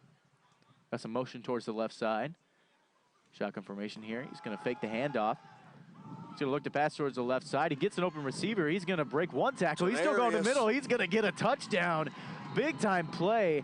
And the receivers have really showed out here today with their big play abilities and being shifty and being able to break out for big time scores. Cenarius Aiken on a 42-yard touchdown pass there. Touchdown pass number 4 for Arthur Brantley here in the first half. Huge game from Arthur Brantley. He has really showed out and really stepped up to the plate here today. Here at homecoming week, they have gotten the Tritons out to a 27-13 lead, about to be 28-13 with the extra point being good. And it is, it's actually going to be blocked, and that's the commentator's jinx right there that I think I just put on the Iowa Central Tritons. We'll see if that one comes back to be a factor in this game. You know, it really could, because with the 27-13 lead now without the extra point, it makes it a 2-possession game without the 2-point conversion. So Garden City needs 2 touchdowns with the extra point being permitted to tie this game back up without getting the 2-point conversion. So it really could come back. You could kind of make the argument that if the offense keeps playing the way they have, it really won't matter. Yeah, they really won't have to worry about it if they keep we'll playing see the if way Garden they do. City makes some adjustments defensively in the halftime locker room. Yeah. I feel like they will. I think so too. You know, they're getting carved up. I mean, there's no other way to put it. They're getting carved up by Arthur Brantley and the receiving core. Whitty's got 2 touchdown catches on the day. Tenarius Aiken with 2 touchdown catches as well in this game. Big time play from the receivers here today. You know, 2 of those plays came from the receivers, Rashad Woody and Arthius. And they really just turned upfield and able to use their speed to the advantage to break out and to turn into a touchdown. So you got to credit the receivers. Yeah, they've done a good job. They've been big play threats all year long. Nice kickoff here. It's going to be returned at about the 5-yard line. He's going to take it back. He finds some room up the middle. Breaks 1 tackle, but it's going to be met at around the 31, 32-yard line. And Garden City has about 3 minutes and 7 seconds left to go to able to make it a 1-score game. We'll see if the Tritons can get a defensive stop here. Big time drive right here for Garden City. You know, this could really be a big turn of events right here. If Garden City gets a touchdown, they're right back in the game with halftime coming up. But if Iowa Central gets a stop or potentially a turnover, they could make it a 3-score game. So it's a really important drive for both sides. So 1st down and 10 here. Ball in the 30-yard line. They're going to hand the ball off up the middle. He finds a little bit of room. He's going to break a tackle. He's going to break out. He's going to shift to the right. Great juke play right there. He's still going up the sideline. He's got about 1 man to beat. He gets a nice block, and he's going to be knocked out of bounds inside the 10 at about the 4 or 3-yard line. Huge play right there from Garden City for a huge gain. 66-yard run for Ramon Jefferson. Wow. what Garden City wants to do is to run the ball downhill there. Jefferson, they gave him some room, a good push on the offensive line, and then he got room and did what he does, and that's cut back and get to the outside and get up the field. Great juke move right there in the open It field was. to break He's loose. a shifty running back, man. He's a guy with some really good vision and shifty feet in the open field. So it is going to be 1st and goal here for Garden City after the huge breakout run on 1st down. Here comes a snap. They're going to run the ball off again. He's going to go up the middle. He's going to be met by some Iowa Central Tritons. Doesn't look like he's got much gain on the play. It's going to bring up 2nd down and goal. Ball carrier. Tackled by Brand Casey. Tritons need to hold them to a field goal here. Yes. That red zone defense has been great all year, so we're going to see if they can get a great stop here again. Could be a big win to hold them to a field goal after that big play. Now, speaking of big plays, you know, Austin, we talked about that with the receiving core. 3 touchdown catches of more than 40 yards here today. Big-time plays. Oh, here comes the snap, but it looks like it's going to be a false start on Garden City. It doesn't look like everybody was on board with the snap count right there. So it's going to move him back 5 yards. That's a big-time penalty right there for Garden City. It really is, and could be the break that the Tritons need here defensively. So it's going to move him. Well, we're still waiting for the official call here. We assume it's a false start. Offsides. Oh, wow. 95. Actually, it's going to be offsides on Iowa Central. So they're going to move half the distance to the goal. So they're going to be about like the 2.5 yard line with about 2 yards to go. I didn't really expect that. Moved into the neutral zone, made contact, so a 5 yard penalty. Marquise Burks there, and that's a tough break for Iowa Central. So Garden City, you can expect right here is going to go straight ahead up the middle. Yeah, got a lot of offensive line. They got one wide out to the left. A lot of motion on the line. They're going to fake the handoff one way, give it to him, and it looks like he's going to run in. And it is going to be a touchdown for Garden City. Pretty successful drive, I should say so myself, for Garden City right there. Yeah. Right back in it. For the first time today, they scored an offensive touchdown. Yep. Ramon Jefferson on a 2 yard touchdown run. So it's going to be 27-19. I'm not going to jinx it this time. We are going to wait for the extra point to be kicked before. We can jinx it when Garden City kicks it. I just feel bad, you know. I don't want to make anybody feel bad. Don't want to make anybody feel bad. I mean, to be honest. You were in the wrong line of work, my friend, because you in this line of work, you're going to make. It depends. You're going to make 50% of the people mad 50% of the time, and that's if you do everything else right. I just don't want to do it on purpose. You know? I know it's going to happen, but, you know, I don't want to intentionally. The political correct undertones of Austin Johansson here. Okay. I don't even get into that, but I'm just saying I don't want to jinx it. I don't want to be responsible for any points lost here. But the extra point is good. It's going to make it 27-20 here. The Tritons still have the lead. They're going to get the ball back here in this second quarter before halftime. They got about 1 minute and 34 seconds to drive down the field. That is plenty of time to at least get into field goal range to potentially make it a 2-score game. Oh, yeah. Yeah, they've got time to put it together, a drive, especially the way they've been able to run off some big plays here. So we'll see what the Tritons are going to do after this kickoff return, permitting Rashad Whitty back there to return. Could break out for a big-time game, but I think they're actually going to squib kick it. It seems like they've been squib kicking a lot here today for Garden City. They don't want a big-time return, so it looks like they're going to do that again. A little bit of a squib kick, not a huge return. They're going to get it about around the 18-yard line. Going to return it upfield for maybe 4 or 5 yards. They're going to get it at about their own 22 or 23-yard line here for Iowa Central. Got 1 minute and 29 to run down the field and maybe get a field goal or a touchdown. Let's see if the Tritons are aggressive offensively here. They've been in a good rhythm offensively, so will they remain aggressive or will they play it conservative and try to take a touchdown lead into the halftime locker room? I guess we'll find out here. Yeah, they don't want to give up a turnover here. No turnovers on the game, actually, from either team, so right. Good possession of the ball from both sides. Oh, there is going to be a flag on the field. Offside. Yeah, there was a big jump on the defensive line. Looks like it is going to be an offsides call here by Garden City. We'll see the official call. We have been wrong about a few calls here today, so we'll see what the official call is.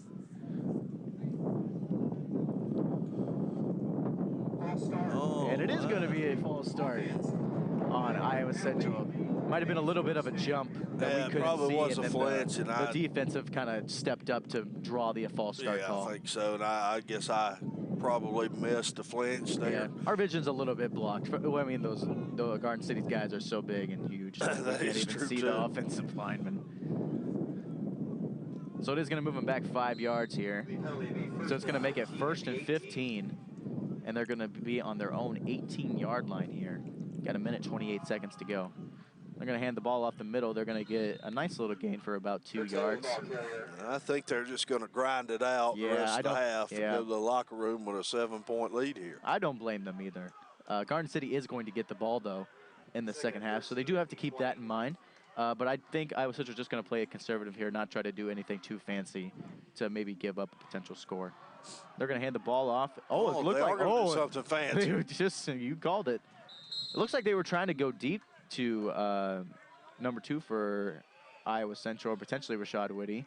But the coverage was pretty nice. It looks like they were trying to break up field with a nice little trick play there. But you know, you never know what to expect here. We thought we were just going to kind of run the ball up the middle and go to the locker room. Next thing you know, we're throwing a wide receiver pass out here. A lot of unexpected here today. A smart decision by Jason Young, though. Nothing was there. Just throw it out of bounds and live to play on another down here. A lot of unexpected things have happened. Arthur Brantley has 4 touchdown passes on the day. No rusty touchdowns. Not what we expected here today. So very little Kurt Taylor in the offense today. And they are going to drop back to pass again. They're going to do a nice little drag route. Gets the ball complete. It's going to be good for about 4 or 5 yards there. Maybe a little less, but it's going to bring up 4th down, I believe, for Iowa Central. That one complete to the water bug, Tenarius Aiken. I call him that because he's small, but, man, he can flat out get out there and be shifty in the open field. Asked Coach Montalto about him. I said, you know, when you look at him, he's not real impressive. He said, when you look at him, you think you can pick him up and burp him. But he's a young man that can flat out make plays in the open field. You know, interesting drive right here from Iowa Central. They got a few plays off, no first down, and the clock got stopped at 51 seconds. And, you know, Garden City's going to get the ball. And a muffed punt. And it's going to get knocked out of bounds. I think that's going to turn into a safety. Yeah, that's going to be a safety. And it is. Safety on the play for Iowa Central. And just as I said that, with an interesting drive being on Iowa Central to pass it a lot and not complete passes, got the clock stopped, had to punt it away, and then muffed the punt. And they gave up a safety, and just like that, the Broncos only need a touchdown to gain the lead and getting the ball back right here, and we'll get the ball back at halftime here. And that's kind of why I thought the approach would be maybe to try to grind it out and just go in the locker room with that 1 touchdown lead there. I'm not sure exactly what the theory of the play calling is. I think they're maybe trying to catch them off guard because they thought, well, we thought Garden City was just going to run the clock out, catch them off guard, throw a big-time touchdown with Arthur Brantley throwing as well as he has been, but it just didn't work out for him, and it's really costing them right now. Yeah, true. I would be a little bit, and I'm sure with Tenarius going out of bounds on 3rd down, I'm sure that wasn't supposed to happen. I don't think so either. That was probably unscripted, something that he did kind of on his own. Yeah. But I'm not sure about the play call. But I like the creativity of a receiver pass. I just don't like it in that spot. Yeah, me too. Yeah, right at this situation, down situation, where the ball was. Probably not the right time. And I think they really were scripting that to set that up because you saw a couple plays earlier with the same type of play, but the receiver ran the ball instead of pass it. So they were setting that up to eventually catch them off guard and throw it, but just probably not the right time to call that play. Iowa Central. That's their first charge timeout of the game. And we do have a timeout from Iowa Central right here with about 45 seconds left to go. They still have to kick the ball away off the safety. So plenty of time for the Garden City to come up the field and maybe potentially get a field goal or a touchdown. Kind of the same situation Iowa Central was just a moment ago. So we'll see how they tune out and how they approach it.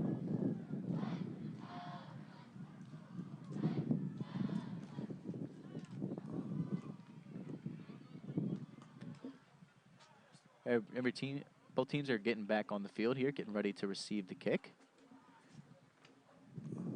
Referee's explaining how the safety kicks to work to the players, make sure everybody knows what's going on.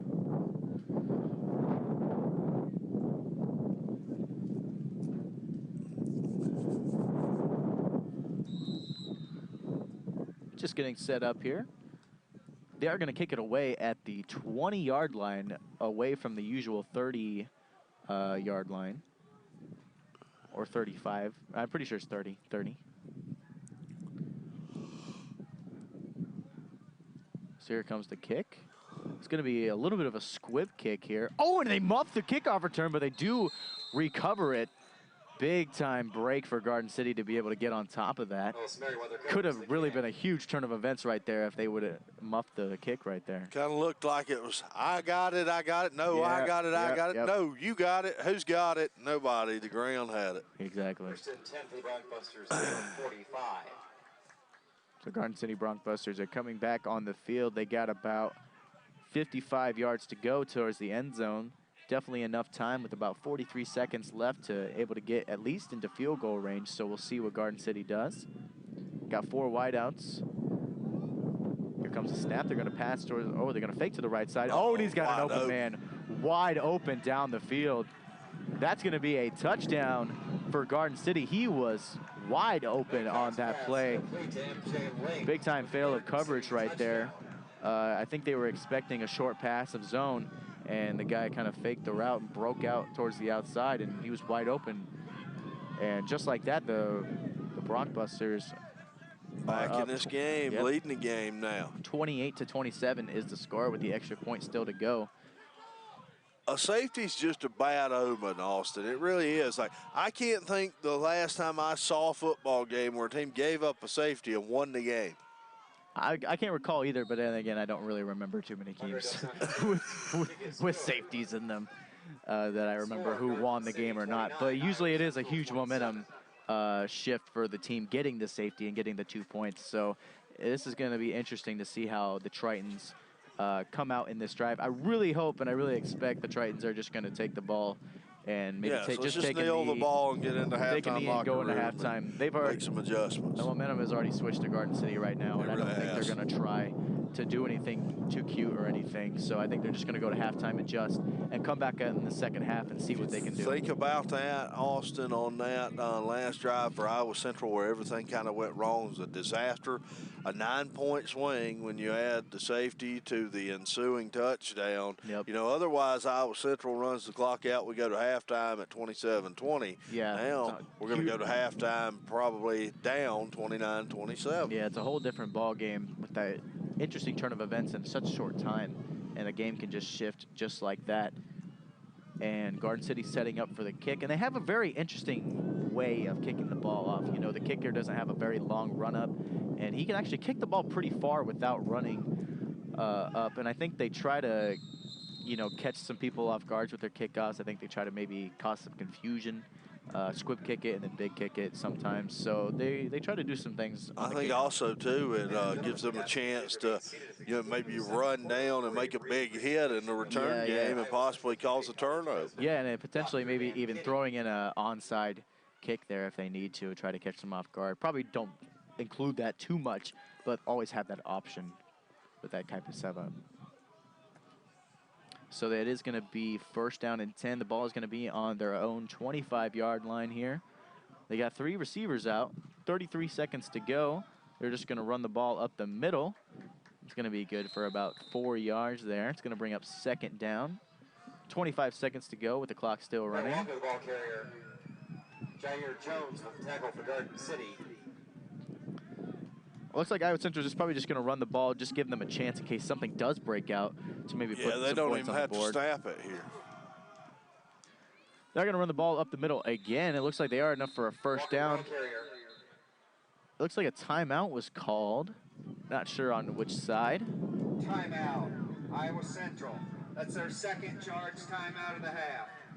And it is going to be a timeout called by Iowa Central with about 5.6 seconds left to go here.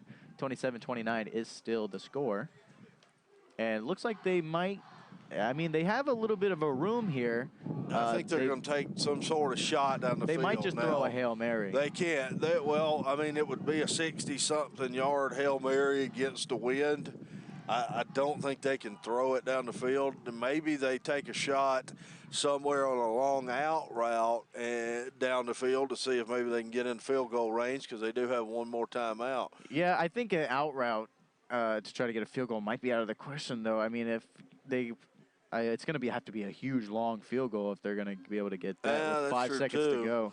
True, too. Not a ton of options, because you're not going to drop back in the pocket and throw the ball 65 yards. Especially with Arthur Brantley's been good, but he's not. You know, if he's going to throw it 65 yards, then there'd be NFL scouts sitting up here with us. We'll see what Iowa Central has up their sleeve. They only got 2 wideouts here. I think they might just run the ball again, or 3 wideouts. Excuse me, I didn't see the one on the left side. Got one in motion here. Here comes a snap. They are going to drop back to pass. They're going to throw it towards the right side. Looks like you were right on the call of the out route. Too short. Looks like there was maybe a couple seconds on the board, but the clock is just going to run out. And it was complete towards the outside, but it's not going to matter. Halftime is here, 29-27. The Broncbusters are ahead. And pretty interesting end to that second quarter right there with about 3 minutes or 4 minutes left to go. Huge turn of events. Iowa Central had all the momentum in the world on their side. And then the Broncs kind of had that huge run play that broke out for about 65 yards or so. Got the touchdown, and then the safety occurred.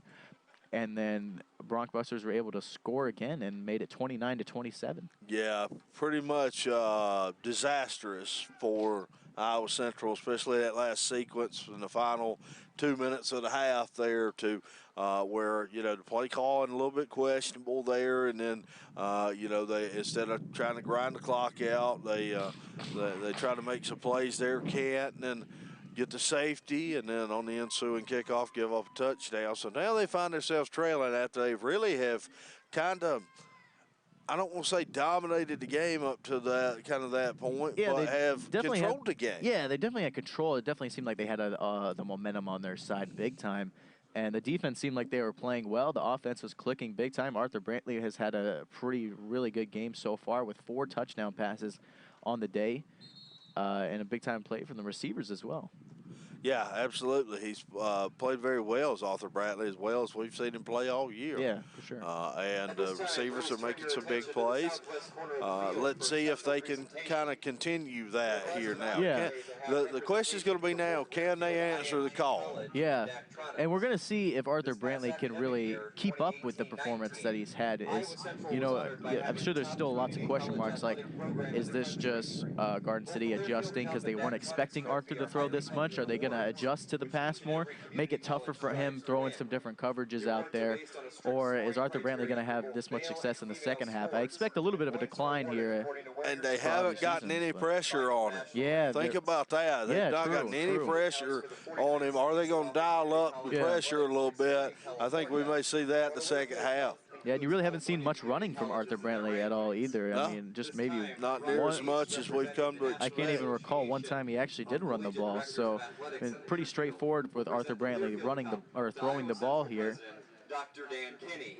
And the running game has been kind of successful for Iowa Central. They've gotten a few nice runs there. No really run has broke out really huge for them, but they've established the run game pretty nicely, especially in the first quarter and in the middle of that second quarter. But and Ramon Jefferson's has had a few big runs for them, and has made the difference. You know, the score there where they cut the lead into a 9-point lead or whatever it was when they cut into that lead was off of Ramon Jefferson big run that set them up, first and goal. Yep. You know, we did come into this game expecting a pretty heavily run game with Garden City, having 2 running backs on the year that are tied at second place for the most rushing touchdowns on the year, and just having only having 1 passing yard the previous week before this game, and having over 300 rushing yards.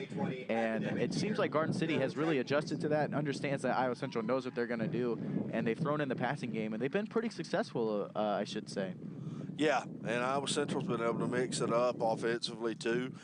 We've seen success in the air here, so we'll see how everything kind of plays out in the second half. I expect some adjustments from both sides, and we'll see whose adjustments are the most applied and executed Yeah. better here in the second half. Yeah, we will see at second half. I think we are going to take a short break here, and then we will come back to start the second half. 29-27 is the current score. The Broncbusters are ahead of the Iowa Central Tritons. Homecoming week here for Iowa Central. Big time game for Iowa Central here at Dodger Stadium. We will be back with you here on the Triton Nation Network at the start of the second half.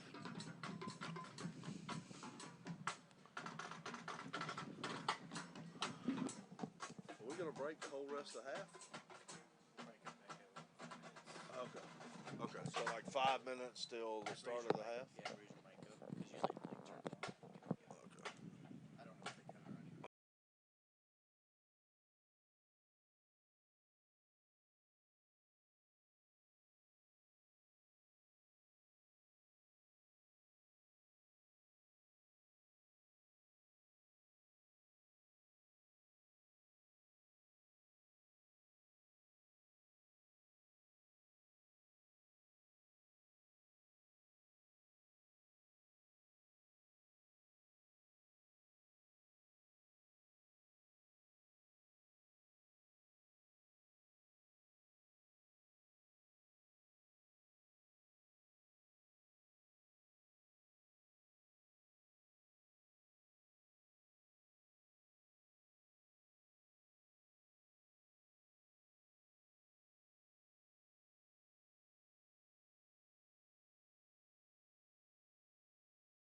Everybody back to the Triton Nation Network.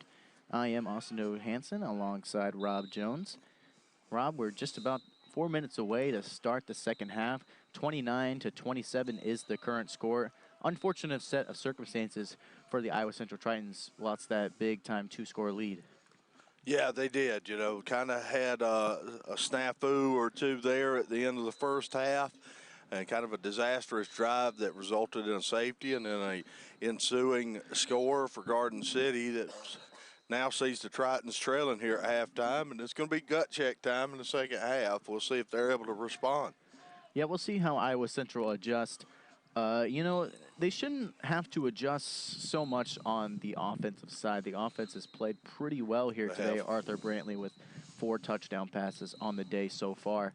So I don't think we're going to see too much adjustment from the offensive side, but the defensive side might need a little bit of adjustment in terms of play calling and in terms of just making a little bit, you know, fix a little bit of quirks and the stuff that made some mistakes. Yeah, Garden City was able to get some things going offensively late in the first half after kind of being shut down, you know, prior to that. So we'll see how that works out in the second half. If the Tritons can make a play or two on the defensive side of the ball, maybe create some turnovers here.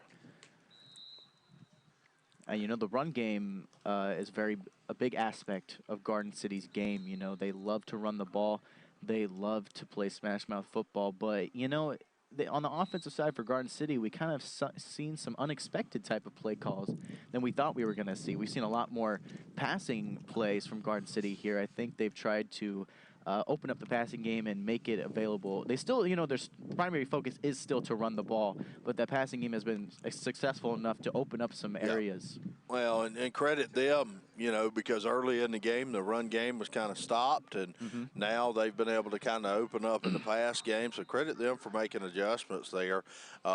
Looking around college football, some scores in games in progress. Texas Tech on top of Oklahoma State, 34-21 late in the third quarter. Wisconsin all over Kent State in the fourth quarter, 7.5 to go there. Just had a big win over against Michigan a couple weeks ago. Yeah, they so did. Wisconsin's Blew Michigan off the field. LSU is up 42-6 in the fourth quarter on Utah State. Penn State all over Purdue, 28-7 at the end of 3.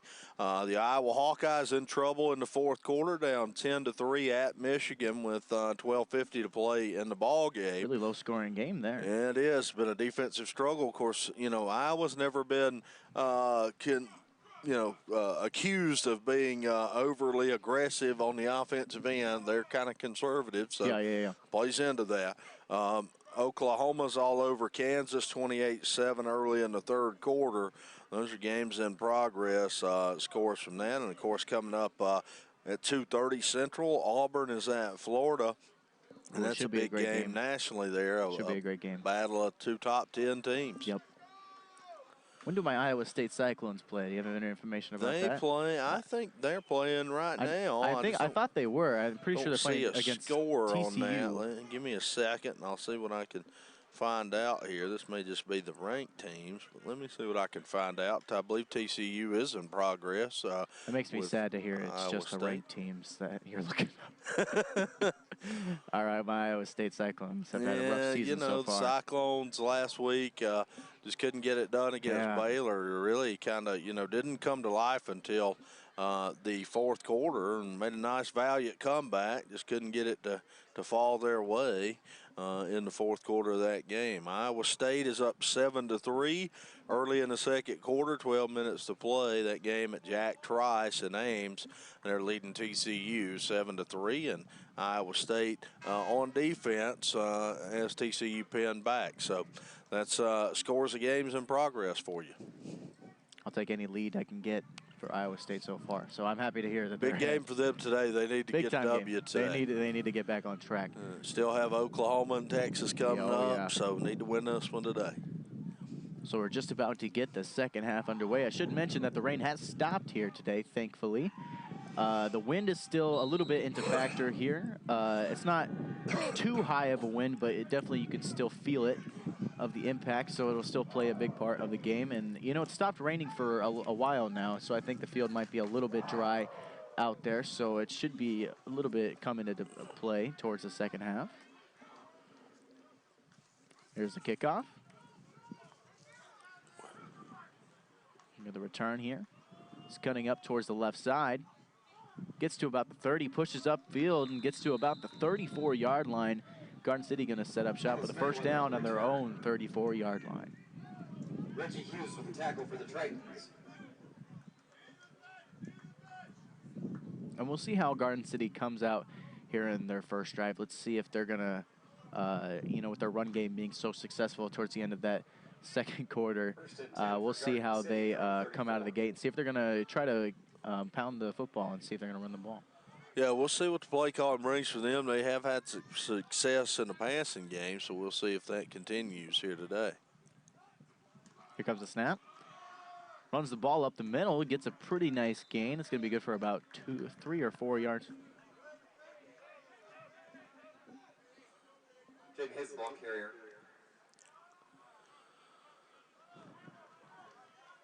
It's going to bring up second down here. First drive of the second half for Garden City. Jaden Hayes on the carry, a 5'10", 180-pound running back out of Huntington, West Virginia. So it's going to be second down and 6 to go. They're on their own 38-yard line. Got a man in motion here towards the left side. Oh, there was a jump. There was a jump on the defensive side, but I think Iowa Central's calling for an offsides. I think one of them moved, and it looks like it is going to be an offsides call. Move it back. False start. Number 75. Or a false start, excuse me. That's what I meant to say. Remains second down. False start on Garden City. They're going to be moved back 5 yards. That one goes on 75. Basa Valangayani, a 6'4", 330-pound freshman offensive lineman out of Palatine, Illinois. So it's going to bring up 2nd and 11 with the false start. They're going to be on their own 33-yard line. Looks like some pressure is coming from the Iowa Central defense. Pressure kind of backs off here.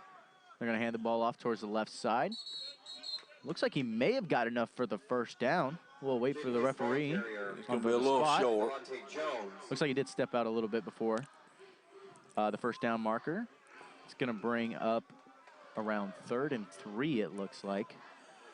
Now, it's interesting. We've seen in the second half Garden City as the feature tailback using Jaden Hayes, as we saw Ramon Jefferson kind of their featured back in the first half. So kind of interesting they'd go away from Jefferson here to open the second half. But Hayes is another guy who's very capable at running back, so trying to get both guys touches. 4 wide here for Garden City on 3rd down. Comes a snap. Flag is out, though.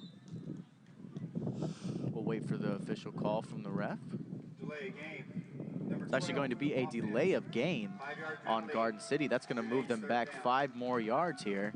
And that's 2 penalties right out of the gate for Garden City. It's moved them back a couple yards. For the penalty, it'll be 3rd and 8 at the 36. They're going to be on their own 36-yard line with the penalty. Going to bring up 3rd and 8 for them. And that one was 78, Andrew Theobald, a redshirt freshman, 6'5", 310-pounder out of Boise, Idaho. So 3rd and 8 here. Got 5 wide, excuse me. Drop backs to pass, a little curl route towards the outside, gets the catch and turns upfield. That's enough for a first down, almost to the 50-yard line. They're going to be stopped at around the 49-yard line. It's going to bring up first down here for Garden City. Schoenfelder with the tackle.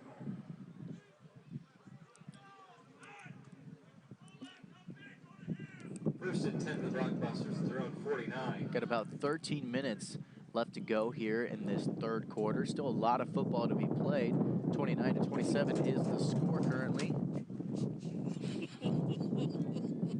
The wind wreaking havoc here on the broadcast positions. We are kind of outdoors here. I'm so sorry about your pizza. That's okay. I know you were looking forward. I was kind of looking forward to that later, but that's okay. I got one of the 2 slices done at halftime, so we'll reimburse you. I promise. It was free. It was free. Eli brought it up to me. Yeah. So. And no harm, no foul. You know, and that happens sometimes. This is a profession I've been in for a while. Yeah. And you know, I've had crazier things than that happen. So he had about a 5-yard rush right there. That's going to bring up 2nd and 5. Got a motion to the left here. He's going to run it up the middle here. Oh, we've got a big hole up the middle.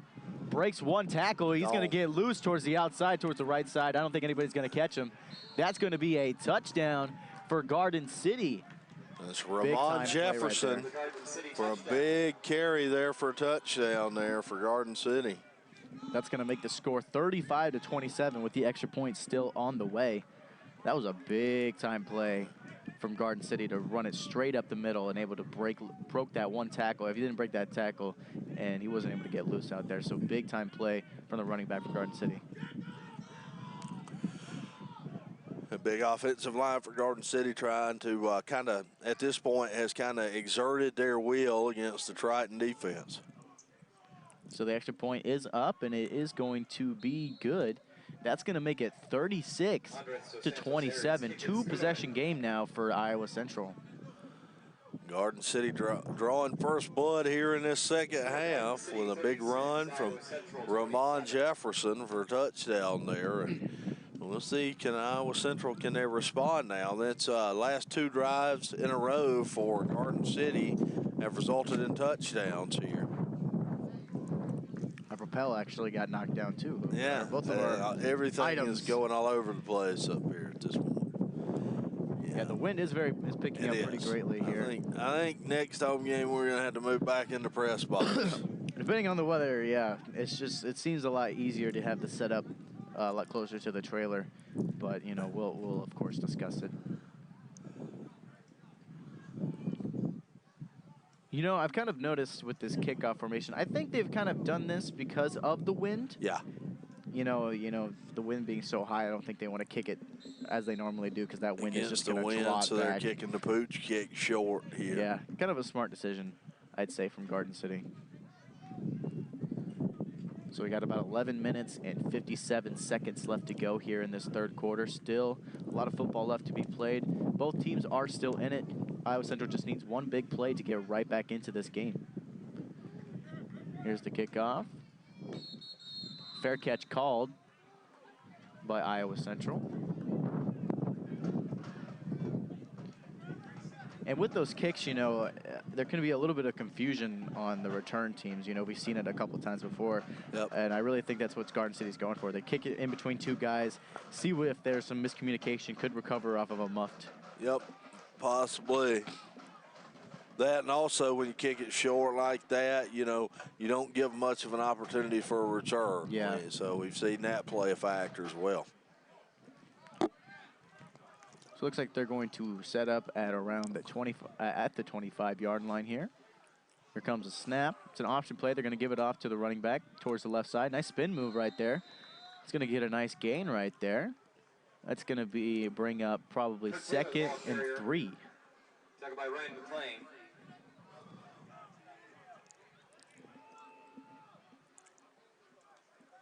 A big drive for the Triton offense here. Got 3 wide here. Motions out to the left. He's going to drop back to pass, looking towards his left side. He's going to go deep on it. Oh, there is a flag, or his hat was thrown, so I think that is kind of signaling a flag. For Jason Young. No, there is no flag on the field. It's You gonna know be what incomplete. the hat been thrown signifies, don't you? Yeah, it's that he ran out of bounds. Yeah, he was out of bounds, so he's an ineligible receiver at that point. Kind of confused me a little bit because if they don't have a flag, they throw their hats sometimes. Yeah. So my mind went there, but.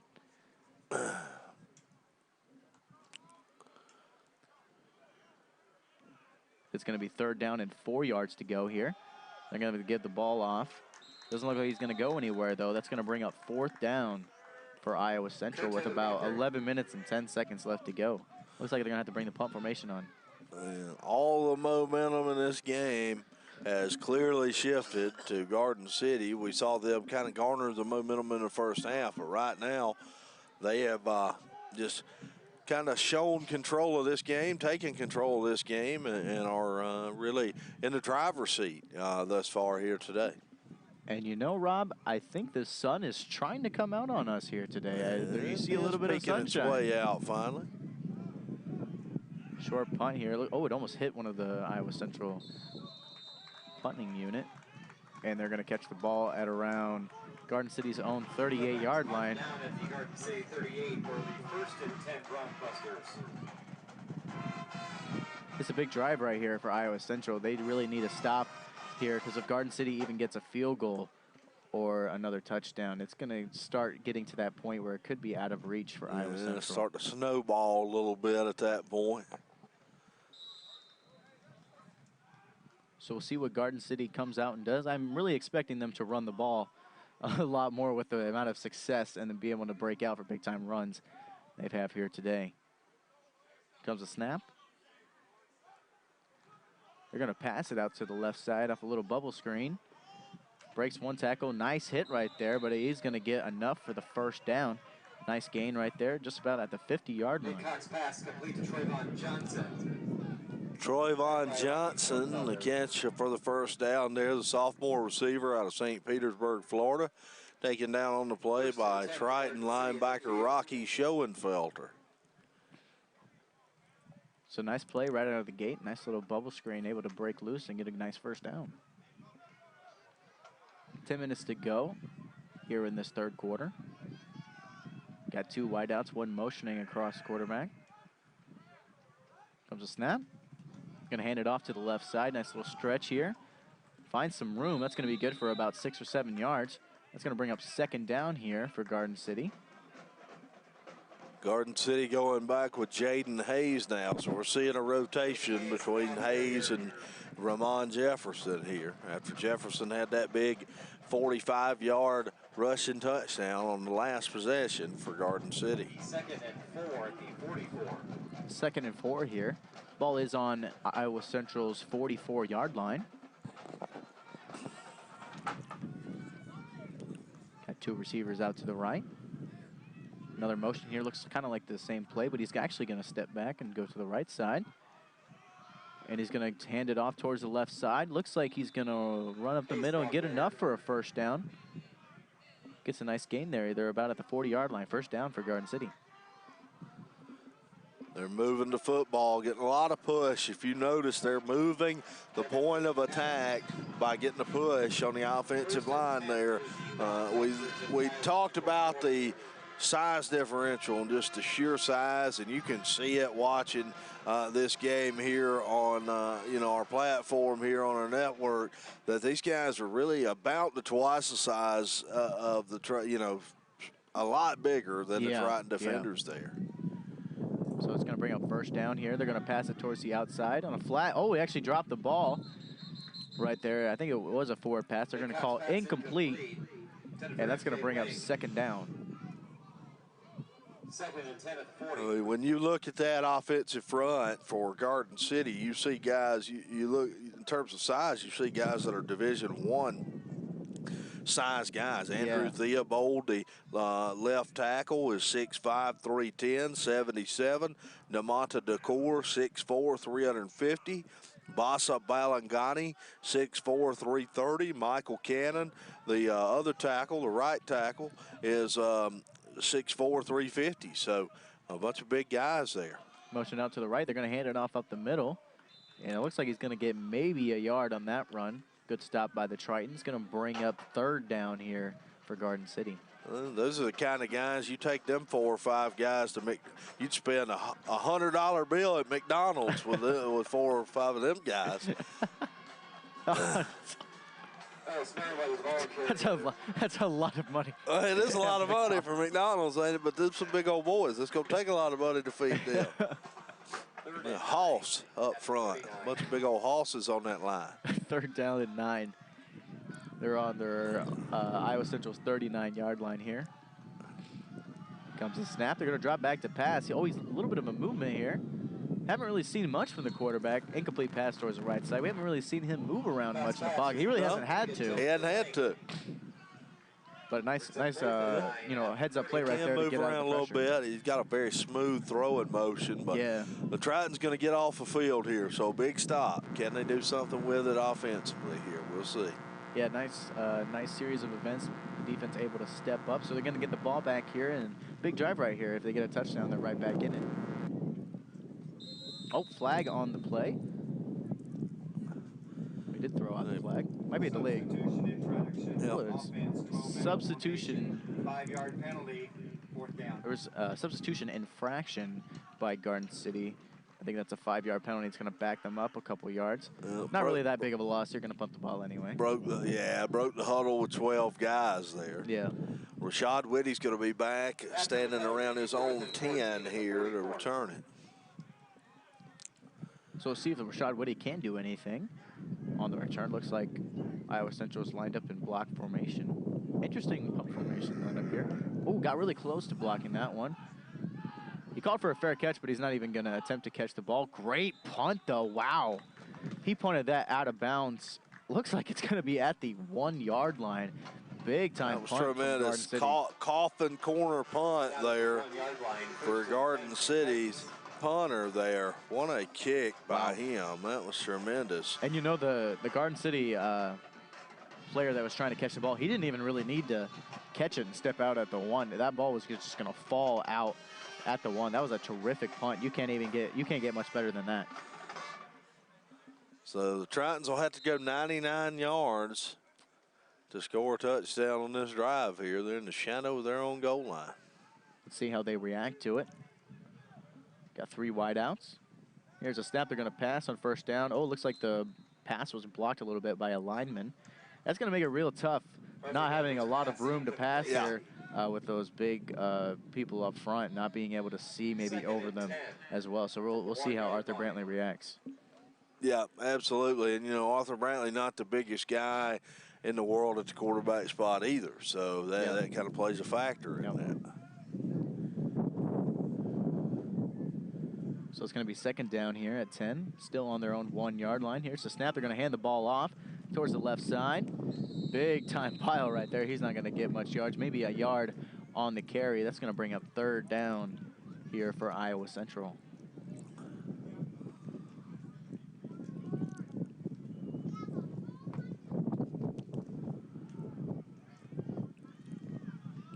Got about 7 minutes and 25 seconds left to go here. Iowa Central looking to try to get some momentum going to get them back in this game. 3rd down here. They're going to hand the ball off again. He finds some room up the middle.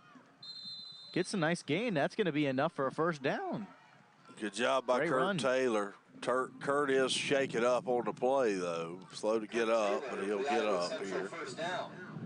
And looks like they'll run a man in. I thought they were going to run a man in. They will. Taylor will come off there. Great run, though, by Iowa Central. Good play call to find some room, and now they have a little bit of breathing room and can run their offense how they want it. Got 3 wide here. Here comes the snap. He's going to roll out to his right side. He's looking for a pass. He finds somebody. Oh, and it almost got intercepted. Probably should have been. Had 2 hands on it, but just couldn't hold on. He was trying to go to Rashad Whitty on a crossing around up the middle. Couldn't find Whitty. Almost found the defender there for Garden City. 29, Anthony Jordan, the redshirt sophomore defensive back, 6 foot, 180-pounder out of Baltimore, Maryland. Perry Hall High School there, making the break up there. Nice read on that defensive play by him. So it's going to bring up 2nd down and 10 yards still to go. They're on their own 14-yard line here. Get a motion out towards his right side. He's going to drop back to pass. He's going to find one of his receivers, and he gets a little bit of a bobbled catch there, but he does get it, and he gets a nice gain there. I think that's enough for a 1st down, and it is. That was Terrell Carey on the catch for the Tritons. They're going to go with the hurry-up offense here. They're going to try to keep the momentum going. 1st down on the 28-yard line. They hand the ball up the middle. He gets a nice gain there. That's good for about 5 yards. It's going to bring up 2nd down here for Iowa Central. Let's see if they continue with that hurry-up offensive play style.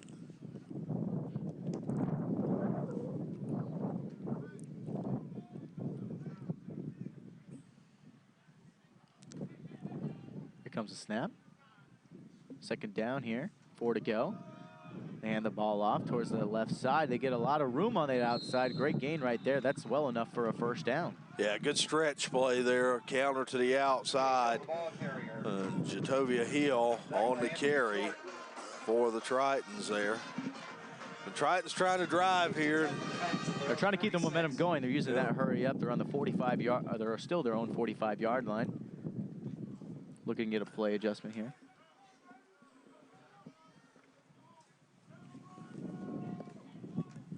See if they can keep the drive going.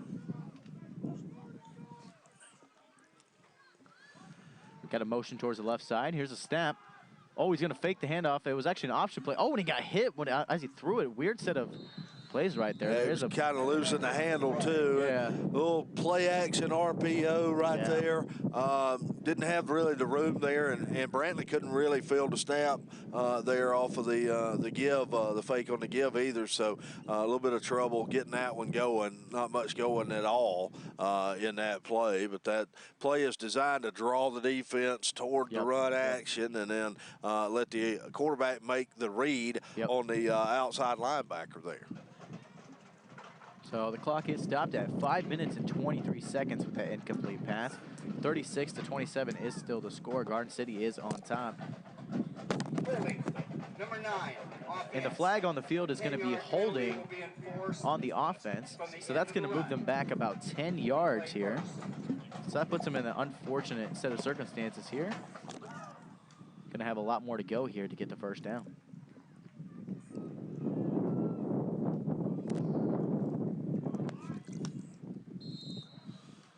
First and 17 at the 39 after the penalty. With that holding call, it's going to bring up 1st and 17 here for the Tritons.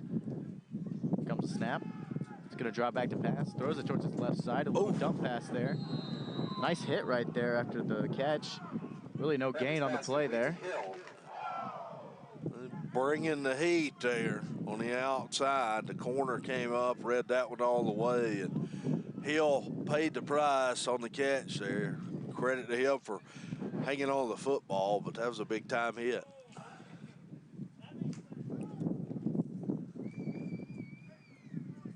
So it's actually going to be a loss of 1 yard. 2nd and 18 on. Comes a snap.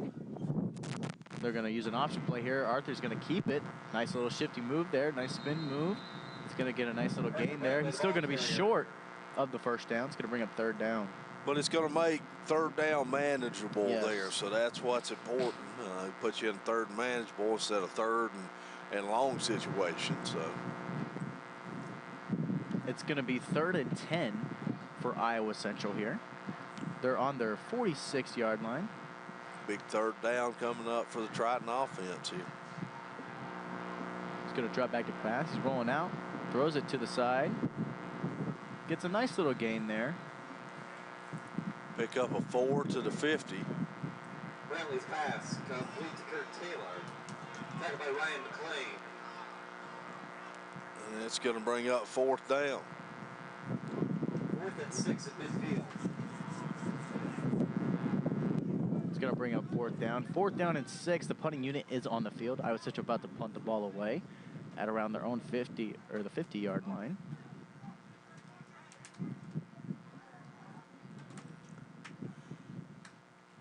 And they'll play punt safe on the return. They got a piece of it there. They did. Oh, and a nice catch right. Oh, there's a fumble. Garden City able maybe still fight. But I think Iowa Central got it. I really do think they did. What a weird set of circumstances right there. Iowa Central, I think, has the ball. I'm still waiting for the official call. Iowa Central does have it. And recovered by 56. 56 there, making a good play. Good hustle from the Tritons. Didn't quit at all. Jacob Cato coming up with that one. And the Triton offense going to take over, and a good break for the Tritons here on the Garden City half of the field here. So can they take advantage of it? We'll welcome in Triton Athletic Director Kevin Twait. Kevin, good to see you here on the Brantley ball carrier. Rob, good to see you. Well, you put some late nights and getting back late from, the Des Moines last night. Listen, he did a great job. Tough loss for the Dodgers, but they'll be back. And this is a huge drive for us. What a break we got on that punt. It is. A break there. Kevin, as you know, being a former football coach, one of the things that coaches always preach is you keep playing hard and good things happen, and that's what happened there. No doubt. Harder you work, the luckier you get. 2nd and 10 here, and this is a big series for us. We need to score. He's going to draw back the pass here. Looks like he might have got a catch to Rashad Whitty, but they're going to call it incomplete. Good effort right there. That's going to bring up 3rd down. Bradley's pass incomplete. Intended for Rashad Whitty. You know, that last part of that 2nd quarter obviously got away from us. We had, 14-point lead with 4 or 5 minutes left. Had some bad things happen. I think you find out a lot about your team when bad things strike, bad things happen. And I got a lot of faith in these guys. We're down 9, 2.5 left. I think we'll bow our neck here, play good on offense and defense, and find a way to give ourselves a chance. Yeah, you score here, you're right back in it, and you talked about that. Just a bad turn of events down in the half, not the way you want to kind of finish the half out for the Tritons there. We'll see if they're able to respond. That's going to be picked off by Garden City. He's fighting big time. He's a big guy. He's still going with that interception. Garden City's real happy about that one.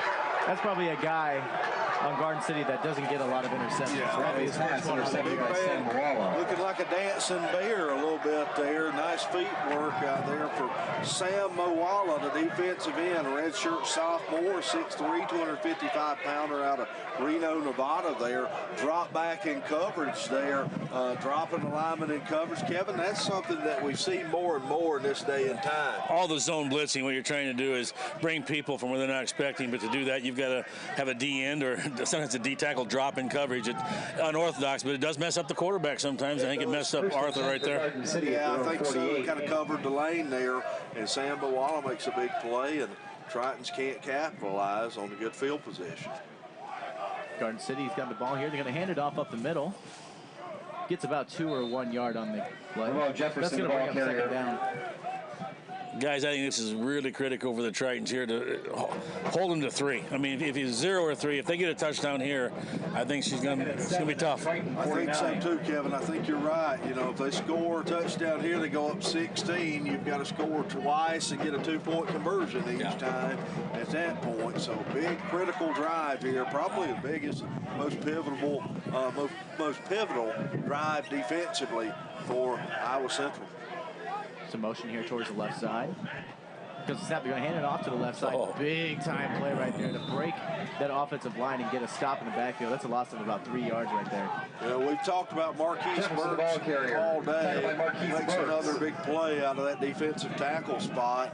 We talked about how important that spot would be coming into this game against a team like Garden City. Likes to run it down the middle there, and Burks has answered the call here, playing against guys where he's given up. Burks is not a small guy, Kevin, but he's given up about 30, 40 pounds. No, he played head up on their left tackle and slanted inside. The tackle whiffed on him, and his speed got him down for a negative play. What a great play by Burks. Yep. Tremendous play. Good motor from that young man. 3rd down and 11 here for Garden City. They take the handoff. He's going to drop back and roll out to his right. Still moving around the... Throws it towards the left side. Nobody in the area. That's going to be incomplete. That's going to bring up 4th down. Big time stop right here for Central.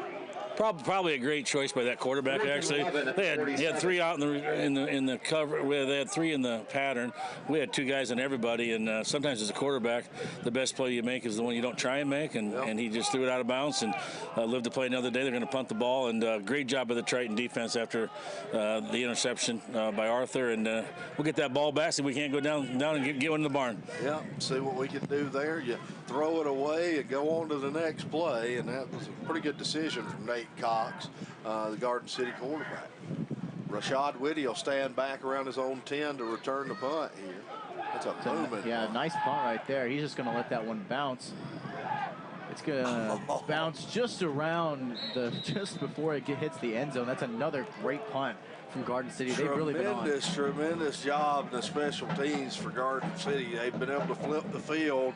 Kevin, as you know, that's something that's important there. Punt down by Nathan Hatchie there, punting the ball deep and at the 2, flipping the field. The odds of you scoring if you have 90 yards or more to go, even in modern day football, is less than 5%. Right. I mean, it's a game of analytics, statistics, etc. How about that? And they pinned us on our 1 a few minutes ago. Now we're on our own 3, I believe, and tough sledding, but let's see if we can't get something done here. So it is going to be 1st down on our own 3-yard line. About 36 seconds left to go here in this 3rd quarter. See what Arthur Brantley can do. Passing out of his own end zone. Oh, he gets a little tripped up there, able to recover. Rashad Whitty was the intended receiver. It looks like if he would have thrown it on target, maybe Rashad would have had some room to turn upfield and maybe score, but overthrown him a little bit, going to be incomplete. Yeah, just overshot Whitty because Whitty was running free. Nothing but real estate in front of him there, Kevin. Hook up. It looked like that might be 6. It really did. Arthur did a great job buying, sometimes stepping up in the pocket. You know, there's more of it's a substantial wind behind him. I think the ball may have sailed just a little bit with the wind. Yep. So it is going to bring up second down here. They're going to hand the ball off the middle. It's a nice gain there. 5 for some extra yards. Good for probably about 5 or 6 yards. That's going to bring up third down.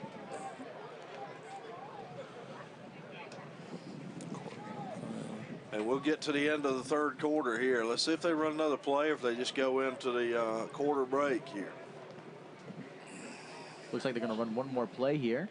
It's going to be 3rd and 3. Here comes the snap. They're going to hand the ball off again. And he gets a nice gain there. It might be enough for the first down. For Taylor, the ball carrier. It's going to be the end of the third quarter. It is going to be the end of the Score third Garden City quarter. 36, Iowa 36 to Central 27. 27.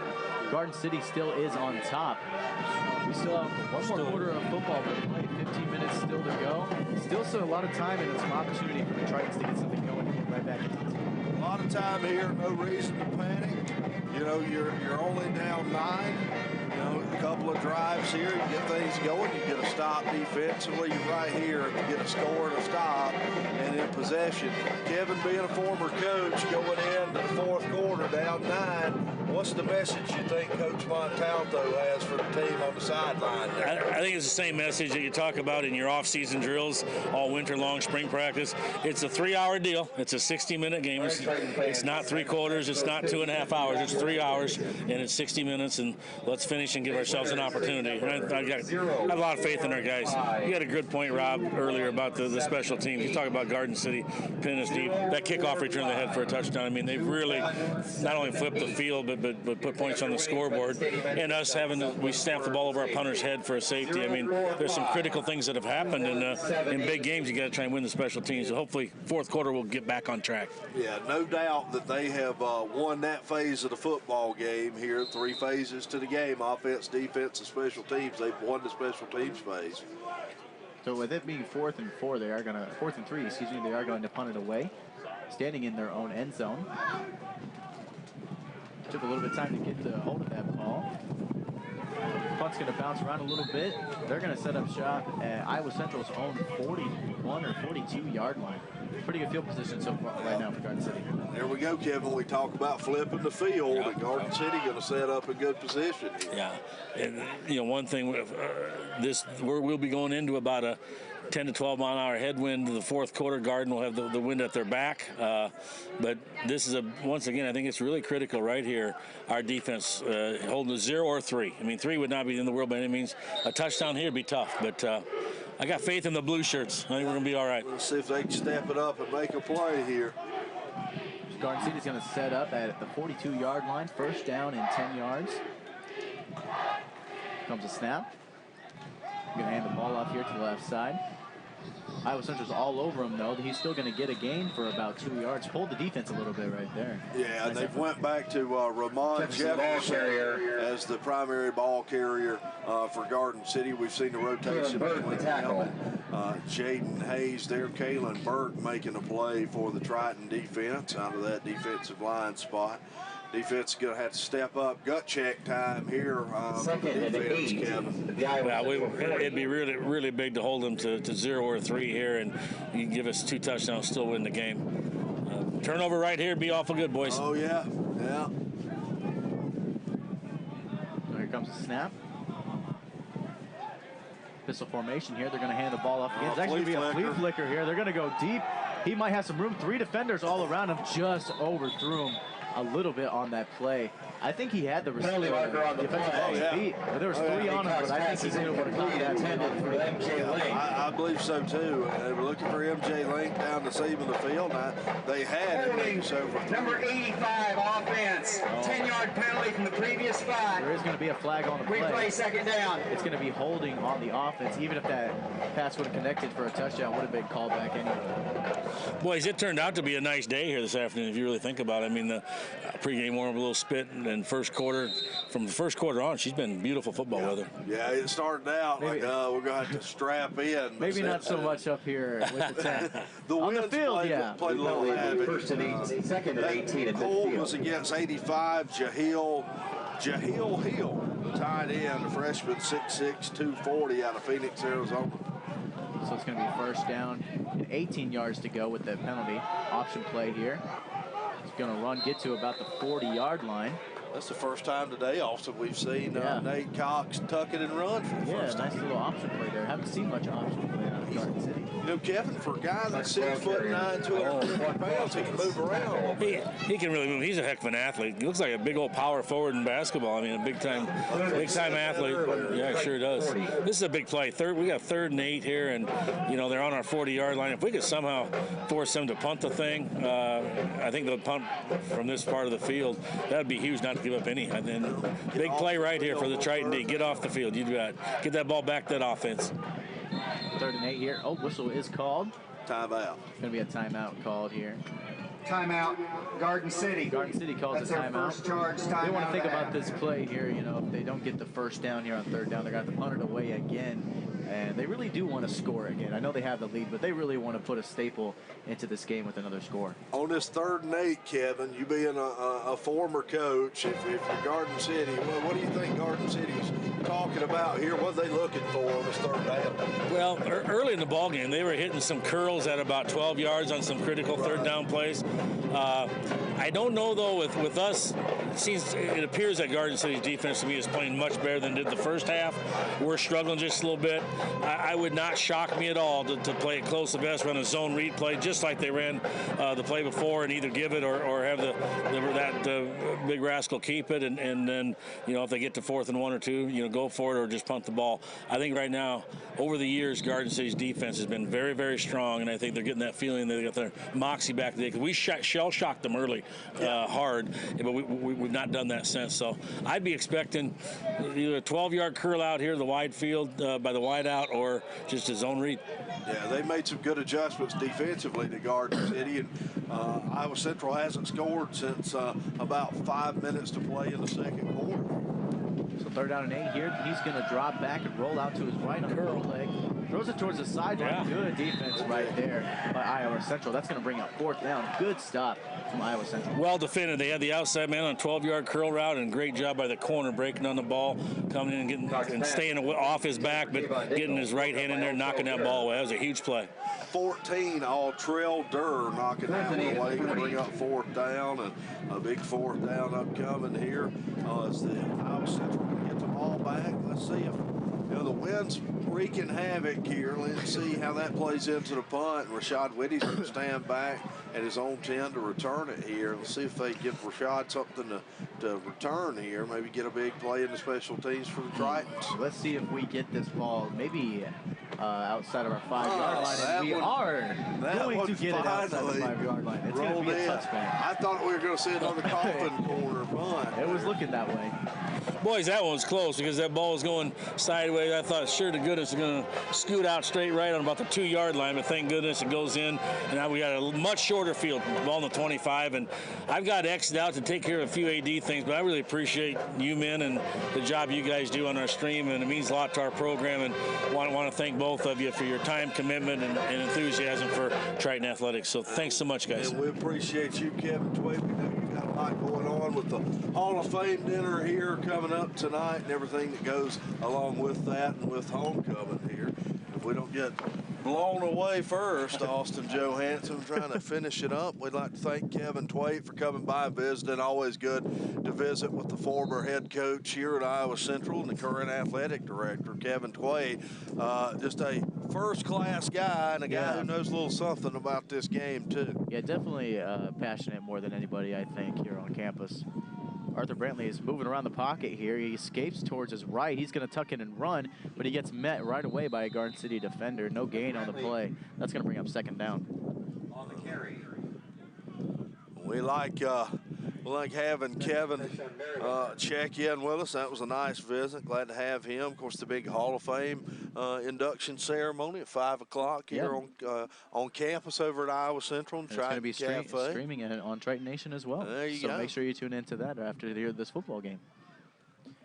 12 minutes and 25 seconds left to go still in this fourth quarter and the end of the game. Nice run up the middle there. Gets a nice gain. Still going to be short of the first down. It's going to bring up third down and about 2 or 3 yards to go. And I just noticed as well, you know, it's homecoming, and awesome we haven't been at home in 3 weeks. Seems like a long time. I just noticed a Morgan sighting, your lovely girlfriend Morgan down in front of us. You just now noticed? Stands. I just now noticed that. Yeah, she's playing with Rusty's kids. Looks like she's got her hands full. Oh, she does. A little ones down there. Yeah. She tries her best. That's all you can do. Point them in the right direction. They love us, though. I love them, too. They're great kids. Nice run right there up the middle for Triton. That's enough for a first down. That was good for about 5 yards. Nice run right there to get that first down. Kirk Taylor, we're seeing a heavier dose of Kirk Taylor on this drive. We'll see if they keep going to him. You know, he didn't have a lot of carries up to this point. He's a guy who's third in the nation in JUCO in carries and fifth in yardage. Let's see if they try to ride him down the stretch. First down and 10 here. Ball on the 32-yard line here for Iowa Central. They're going to hand the ball off again.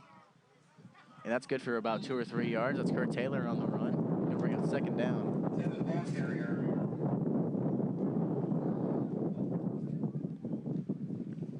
You know, Iowa Central's kind of turned to the running game a lot more here in this second half. They like to run the ball, and they're trying to maybe find an opening in that secondary when the time comes. We go under 11 minutes to play here. Crunch time for the Triton offense. Shot winning in motion. They're going to hand the ball off to the right side. Doesn't like he's going to get much gain on the play. That's going to bring up third down. Maybe a yard, nowhere to go. Good job of funneling to the football by the Garden City defense there. Front seven really sniffing that one out. Big time play right here for Iowa Central. They really need a first down and to drive down the field and at least get a field goal out of this drive to really get back into this game. Arthur Brentley under center. Here comes a snap. He's going to fake the handoff. He was looking to pass to his right side, but it looks like he's going to get clobbered by a bunch of Garden City defensive linemen. Nowhere for Brantley to go, and that's going to bring up fourth down.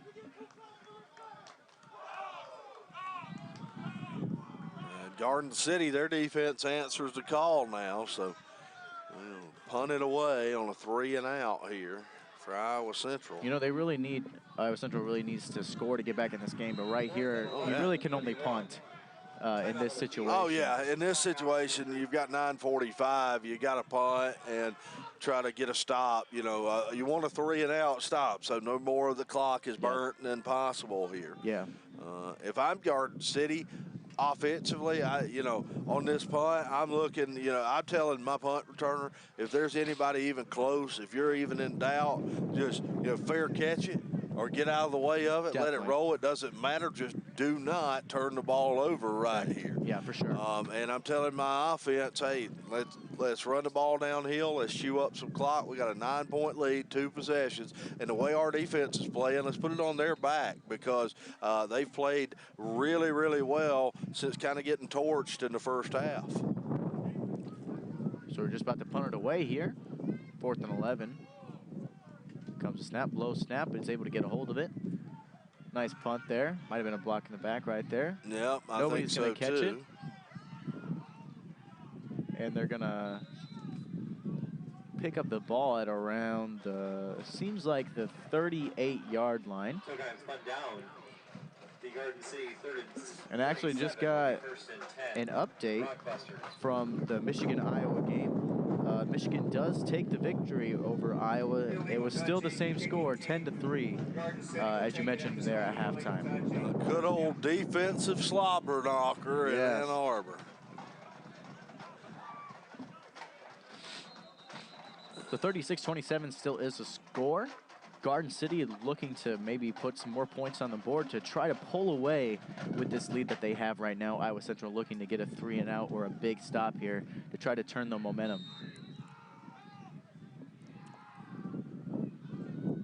line up in that power gun formation. Takes a snap. He's going to hand it off up the middle. Nice little spin move. Oh, ball does come out. I think Garden City did recover it, though. We'll have to see. I believe they did, and they do. Almost a big turn of events right there. Iowa Central could have gotten that ball. That would have been big. At the half, Austin, an update in Ames, 21-3, Iowa State on top of TCU. I know you're excited about that. Man, that makes me happy. That really does. That puts a lot of pressure off my shoulders. Could it be a better day if Iowa State were to win and Iowa were to lose? Isn't that kind of like the best day ever if you're a Cyclone fan? You know, I actually don't have that big a dilemma against Iowa. Only when they're playing Iowa State, really. I won't cheer for them, but I won't root against them. Kind of my mentality. Here comes a snap. They're going to hand it off towards the right side. Oh, a lot of room right there. He's got 2 men to beat. He's still kind of shifting. He gets a nice block. Going to run out of bounds at about the 12-yard line. Big time run for Garden City. Moves into the red zone. Jaden Hayes, the 5'10", 180-pound sophomore running back out of Huntington, West Virginia. Huntington High School there. Big carry. We've talked about Garden City at 1-2 punch, Hayes and Jefferson. Most of today has been Jefferson. But we see Hayes there, another really talented back, a guy that, to be honest, could go to a lot of other JUCO schools around the country and be the featured back. Yeah. So that's a embarrassment of riches is what they call that for Garden City in terms of the running back position. And that sun really is trying to shine over this field today. It seems like it's trying to come out, but the clouds just aren't cooperating. But going to take the snap here. Oh, he gets stopped right away. Great play by Iowa Central's defensive line. Nowhere to go on that. It's going to be lots of yardage. Going to bring up second down. Wrapping him up there was 74, Romillo Gray, the freshman defensive tackle for the Tritons here. Also in college football, looking at some scores, the Oklahoma State Cowboys, the Pokes are on the ropes in Lubbock, 45-35. Texas Tech leads, 3.5 minutes to play in that one. Wisconsin has beaten Kent State 48-0, and LSU 42-6, a final over Utah State. So second and 13 here. Garden City has the ball on their own 15-yard line. Going to hand the ball up the middle.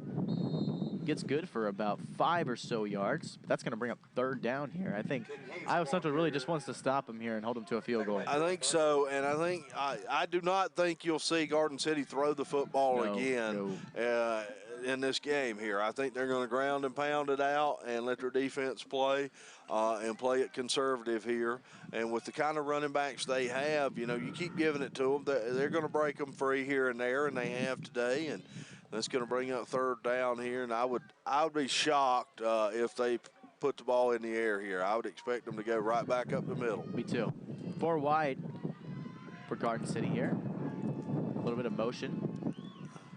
They are going to, they're going to run an option play. Great play call by Garden City. Their quarterback for Garden City, Nate Cox, is going to take it inside the end zone. That's going to make it 42-27 with still the extra point on the way. 6 minutes and 20 seconds, too. The clock not the friend of the Tritons here in this situation. An extra point would make it a 16-point game here and put the Tritons in a position where they'd have to score and go for 2 twice and get it. That was really a great play call, though, by Garden City on the option, because I think Iowa Central was really expecting them to run the ball. And Cox did a great job of reading the defensive end. That's what the zone read's all about, reading the defensive end. Yep.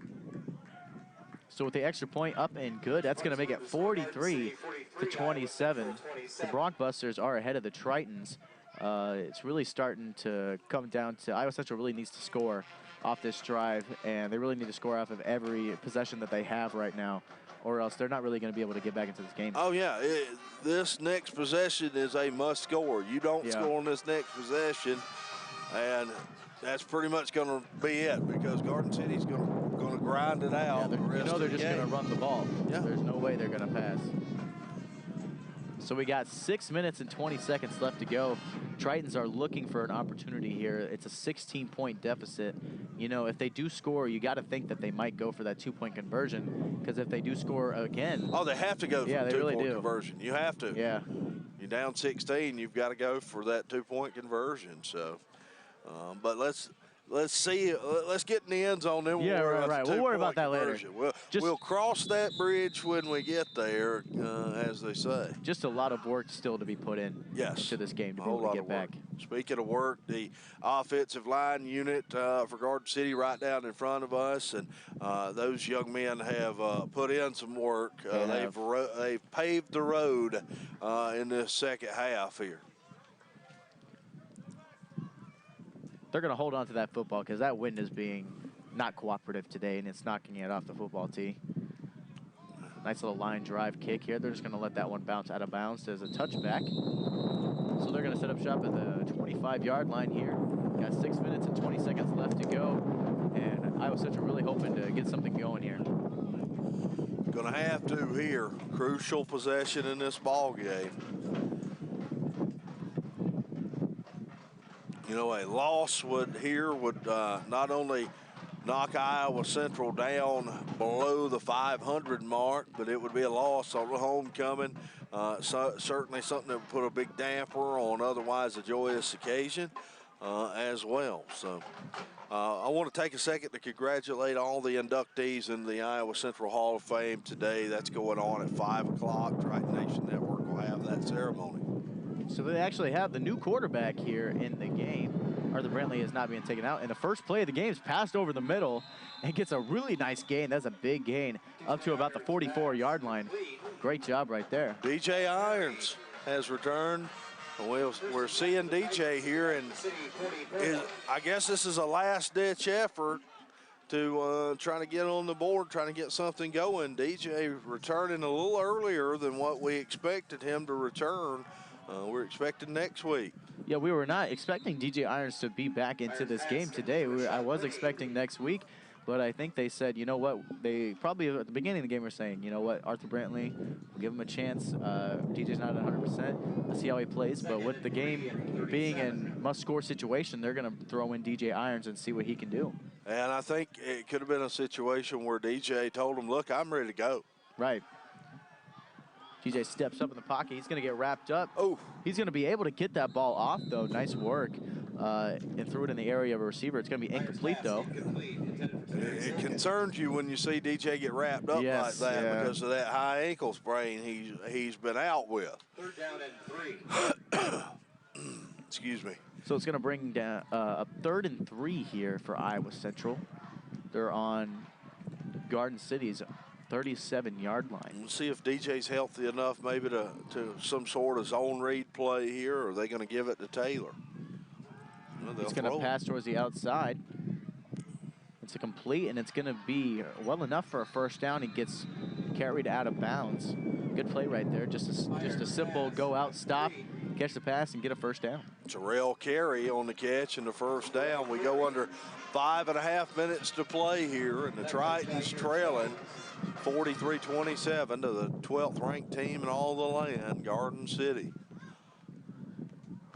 So they're going to be at around the 27-yard line here. Here comes a snap. There's a flag on the play. DJ Irons does get taken down. Looks like he's going to get a loss of about 1 or 2 yards there. Let's see the flag. I believe it's going to be offsides. Penalty marker on the play. Offside. And it is going to be offsides on the defense. 5-yard penalty. That's going to be a 5-yard penalty. And it was 45 that broke in there and got the sack there. So that one goes against Ryan McClain, a 6'3", 260-pound defensive lineman out of Albuquerque, New Mexico. So they're going to move up 5 yards here. So they're going to be at Garden City's 22-yard line, just outside the red zone. Pretty big scoring opportunity right here for Iowa Central. Need to capitalize.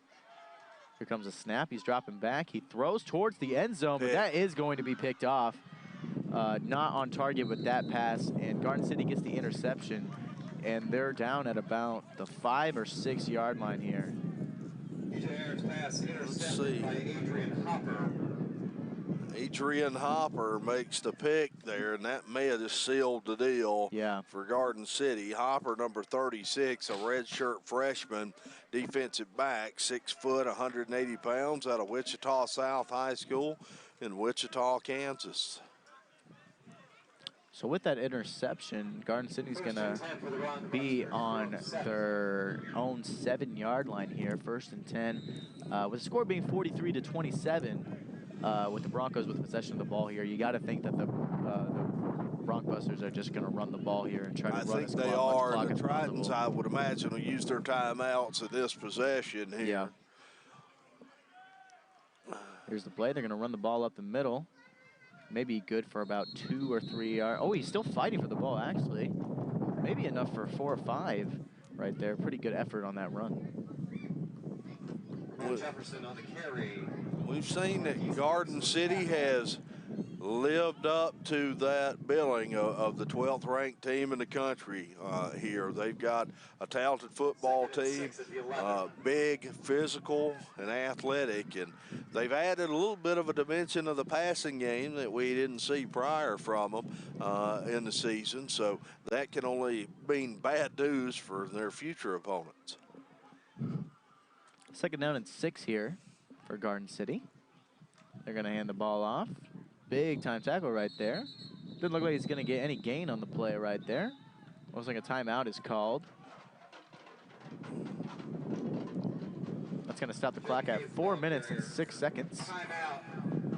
And Iowa Central does take that timeout. It's their only first timeout of the half.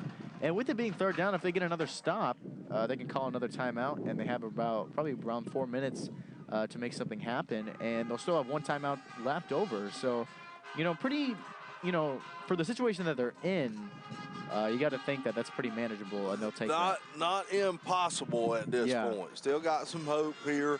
If you can get a stop here on 3rd down and use another timeout then and able to get the ball back. Now, you want to stop them right here, 1, so that the clock doesn't run anymore on a fresh set of downs. 2, because of where the ball's positioned here at the 10, you're going to put yourself in pretty good field position. Yeah. You know. I definitely don't think that they're going to be able to pin us deep with a punt at the between that 5-yard line. I sure hope not. That guy's pretty good. He is pretty good. if he can do that, I don't know why If he does that, I'm taking the headset off and going home. Yep, if he pins us from this end of the Thank you for field, watching. I'm going home. Here comes a 3rd down and 7 play.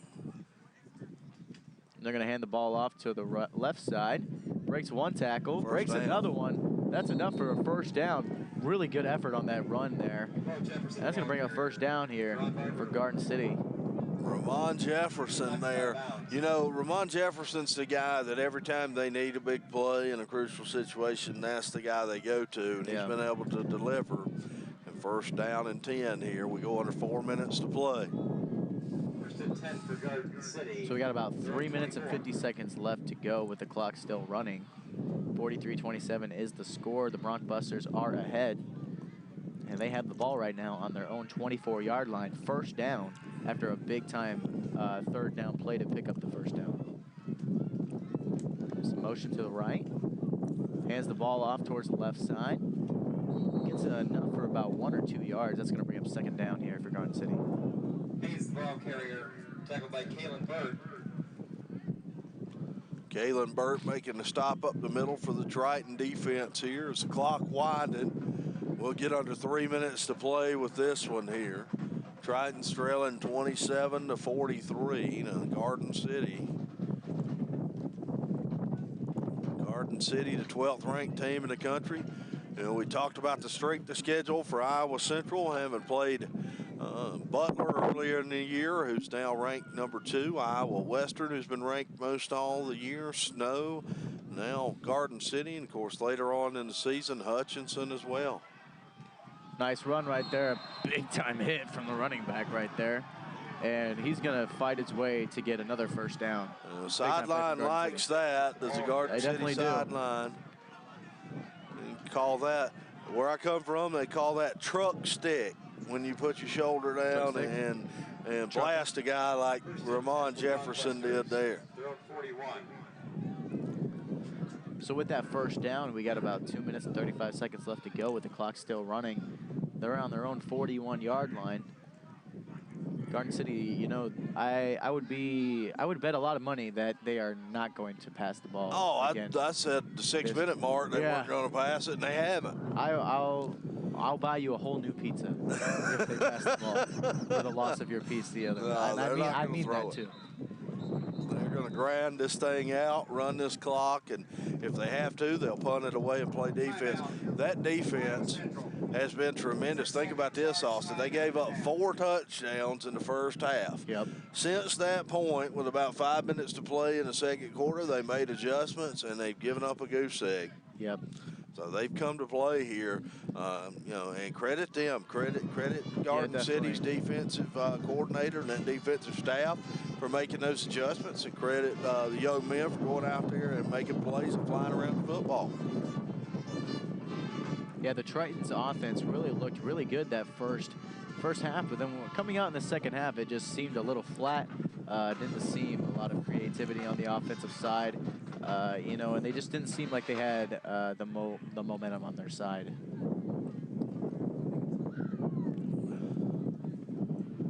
Make sure you guys do tune into the Hall of Fame ceremony later today. It starts at 5 o'clock. We will be streaming that on the Triton Nation Network right after the football game here.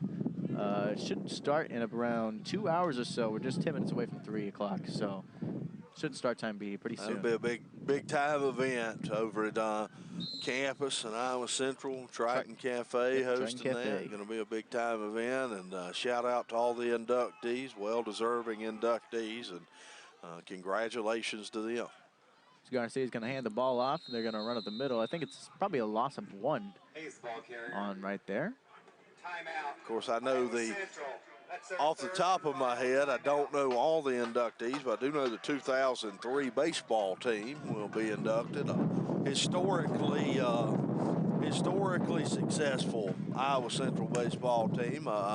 Played for the NJCAA National Championship and was the runner-up in the country. Yeah, last year all my roommates were baseball players. I was the only one in there that wasn't a baseball player. Oh, really? Yeah, I kind of got thrown in with them in the honors dorms. They were just like, yeah, just go in there and be with the baseball players. They won't mind. I'd actually think it was because I was supposed to play sports here, and then I decided to do this instead. Soccer?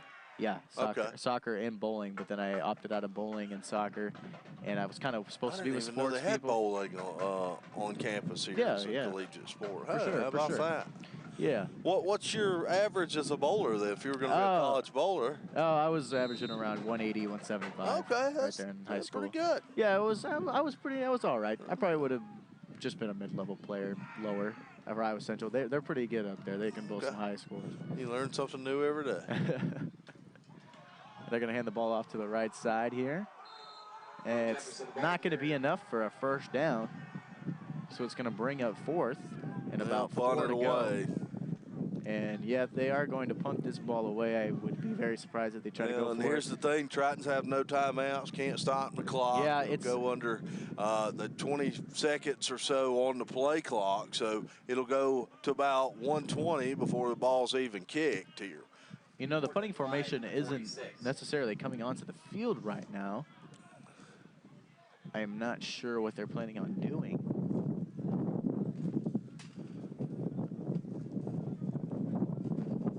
They might. I think they're just actually. Yep.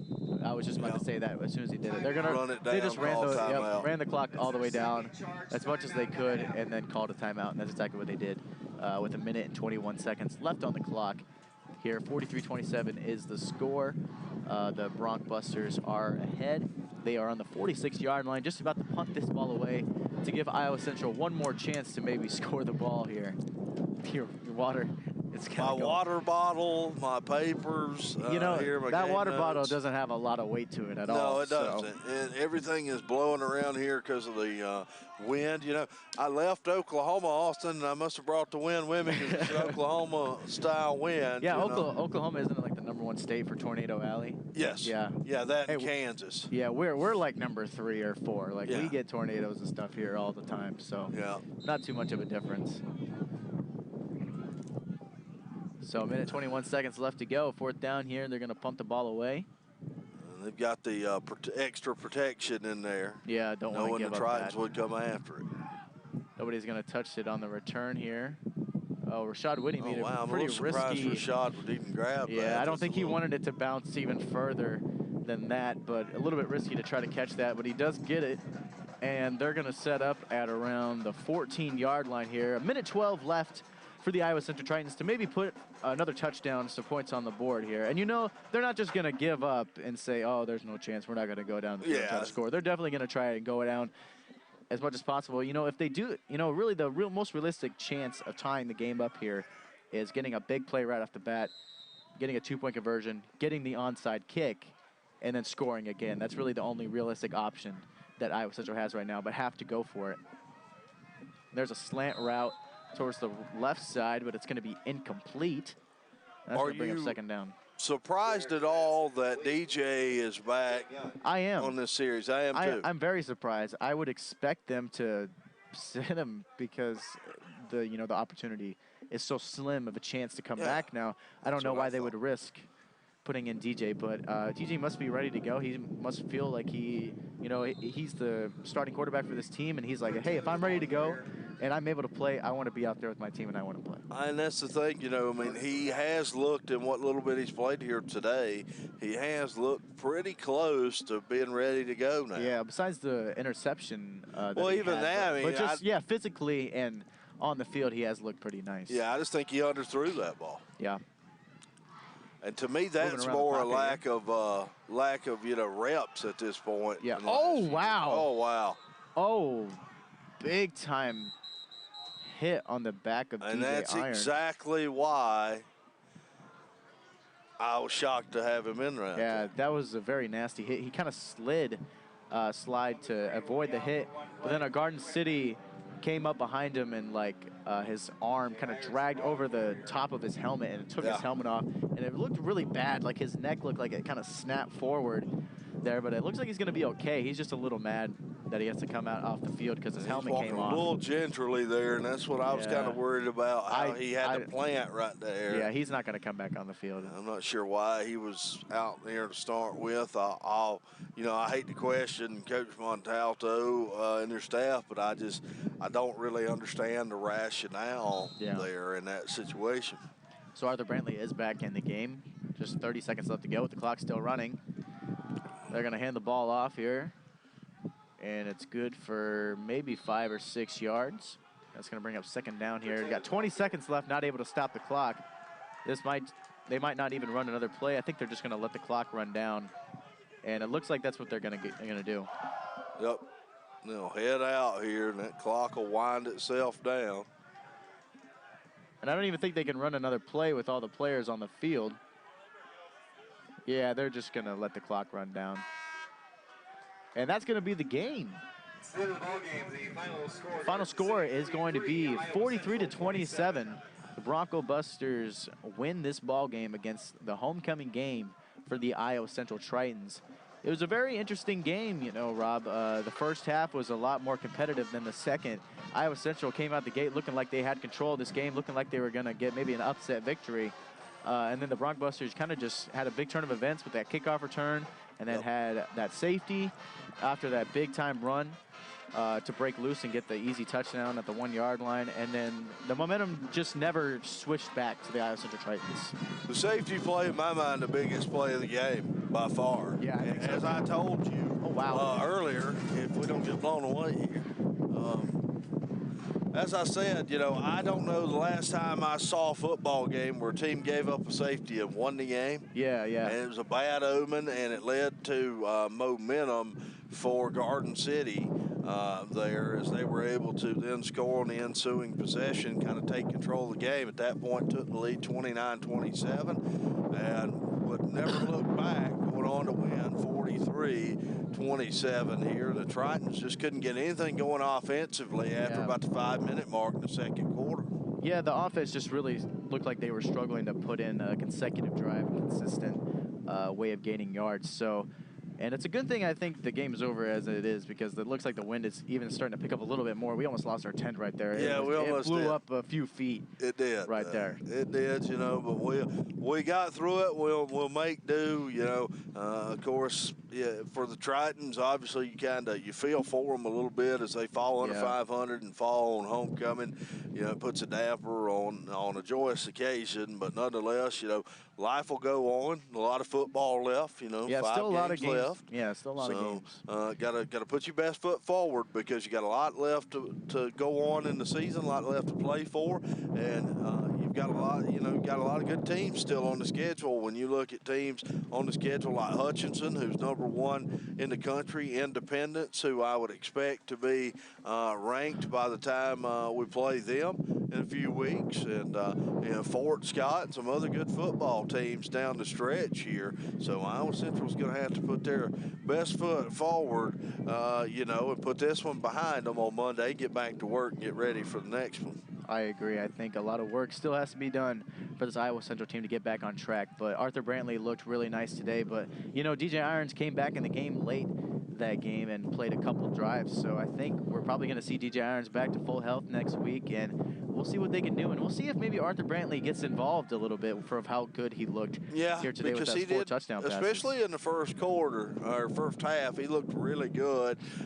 there. And then they kind of made some adjustments on him. But Arthur's making strides, you know. Yeah. Now that DJ's back in the fold, though, I mean, you just saw when DJ came in just kind of how smooth he is, you know, and just how the offense also kind of seems to respond to him. His pocket awareness is very his top presence class in the well. pocket is very good. So, I mean, it clear cut is DJ Irons' team. Yeah, for sure. You know, but Arthur Brantley is making strides, and hey, that never can hurt you. Yeah, you know? of course. You as a coach, you have to make that decision. That's a good decision. Yeah, you and know? you can always just throw him in there. Maybe you want to run a read option or throw in some different type of play calls. He's always available. That's true. There's a package you can go with him, and you know, if you feel like you just want to get him on the field because of his athleticism, you can go wildcat. You can go put him in the flex. You can do a lot of different things there. So we'll see how they utilize him with DJ coming back here. We'll see how the Triton offense, see if they get some life to them with DJ back now, and hopefully,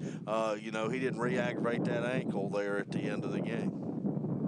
I think that's going to do it here at Triton Nation. Final score is 43-27. The Bronc Busters get the victory over the Iowa Central Tritons here on homecoming week. I am Austin Johansson alongside Rob Jones. Thank you, everybody, for tuning here on the Triton Nation Network.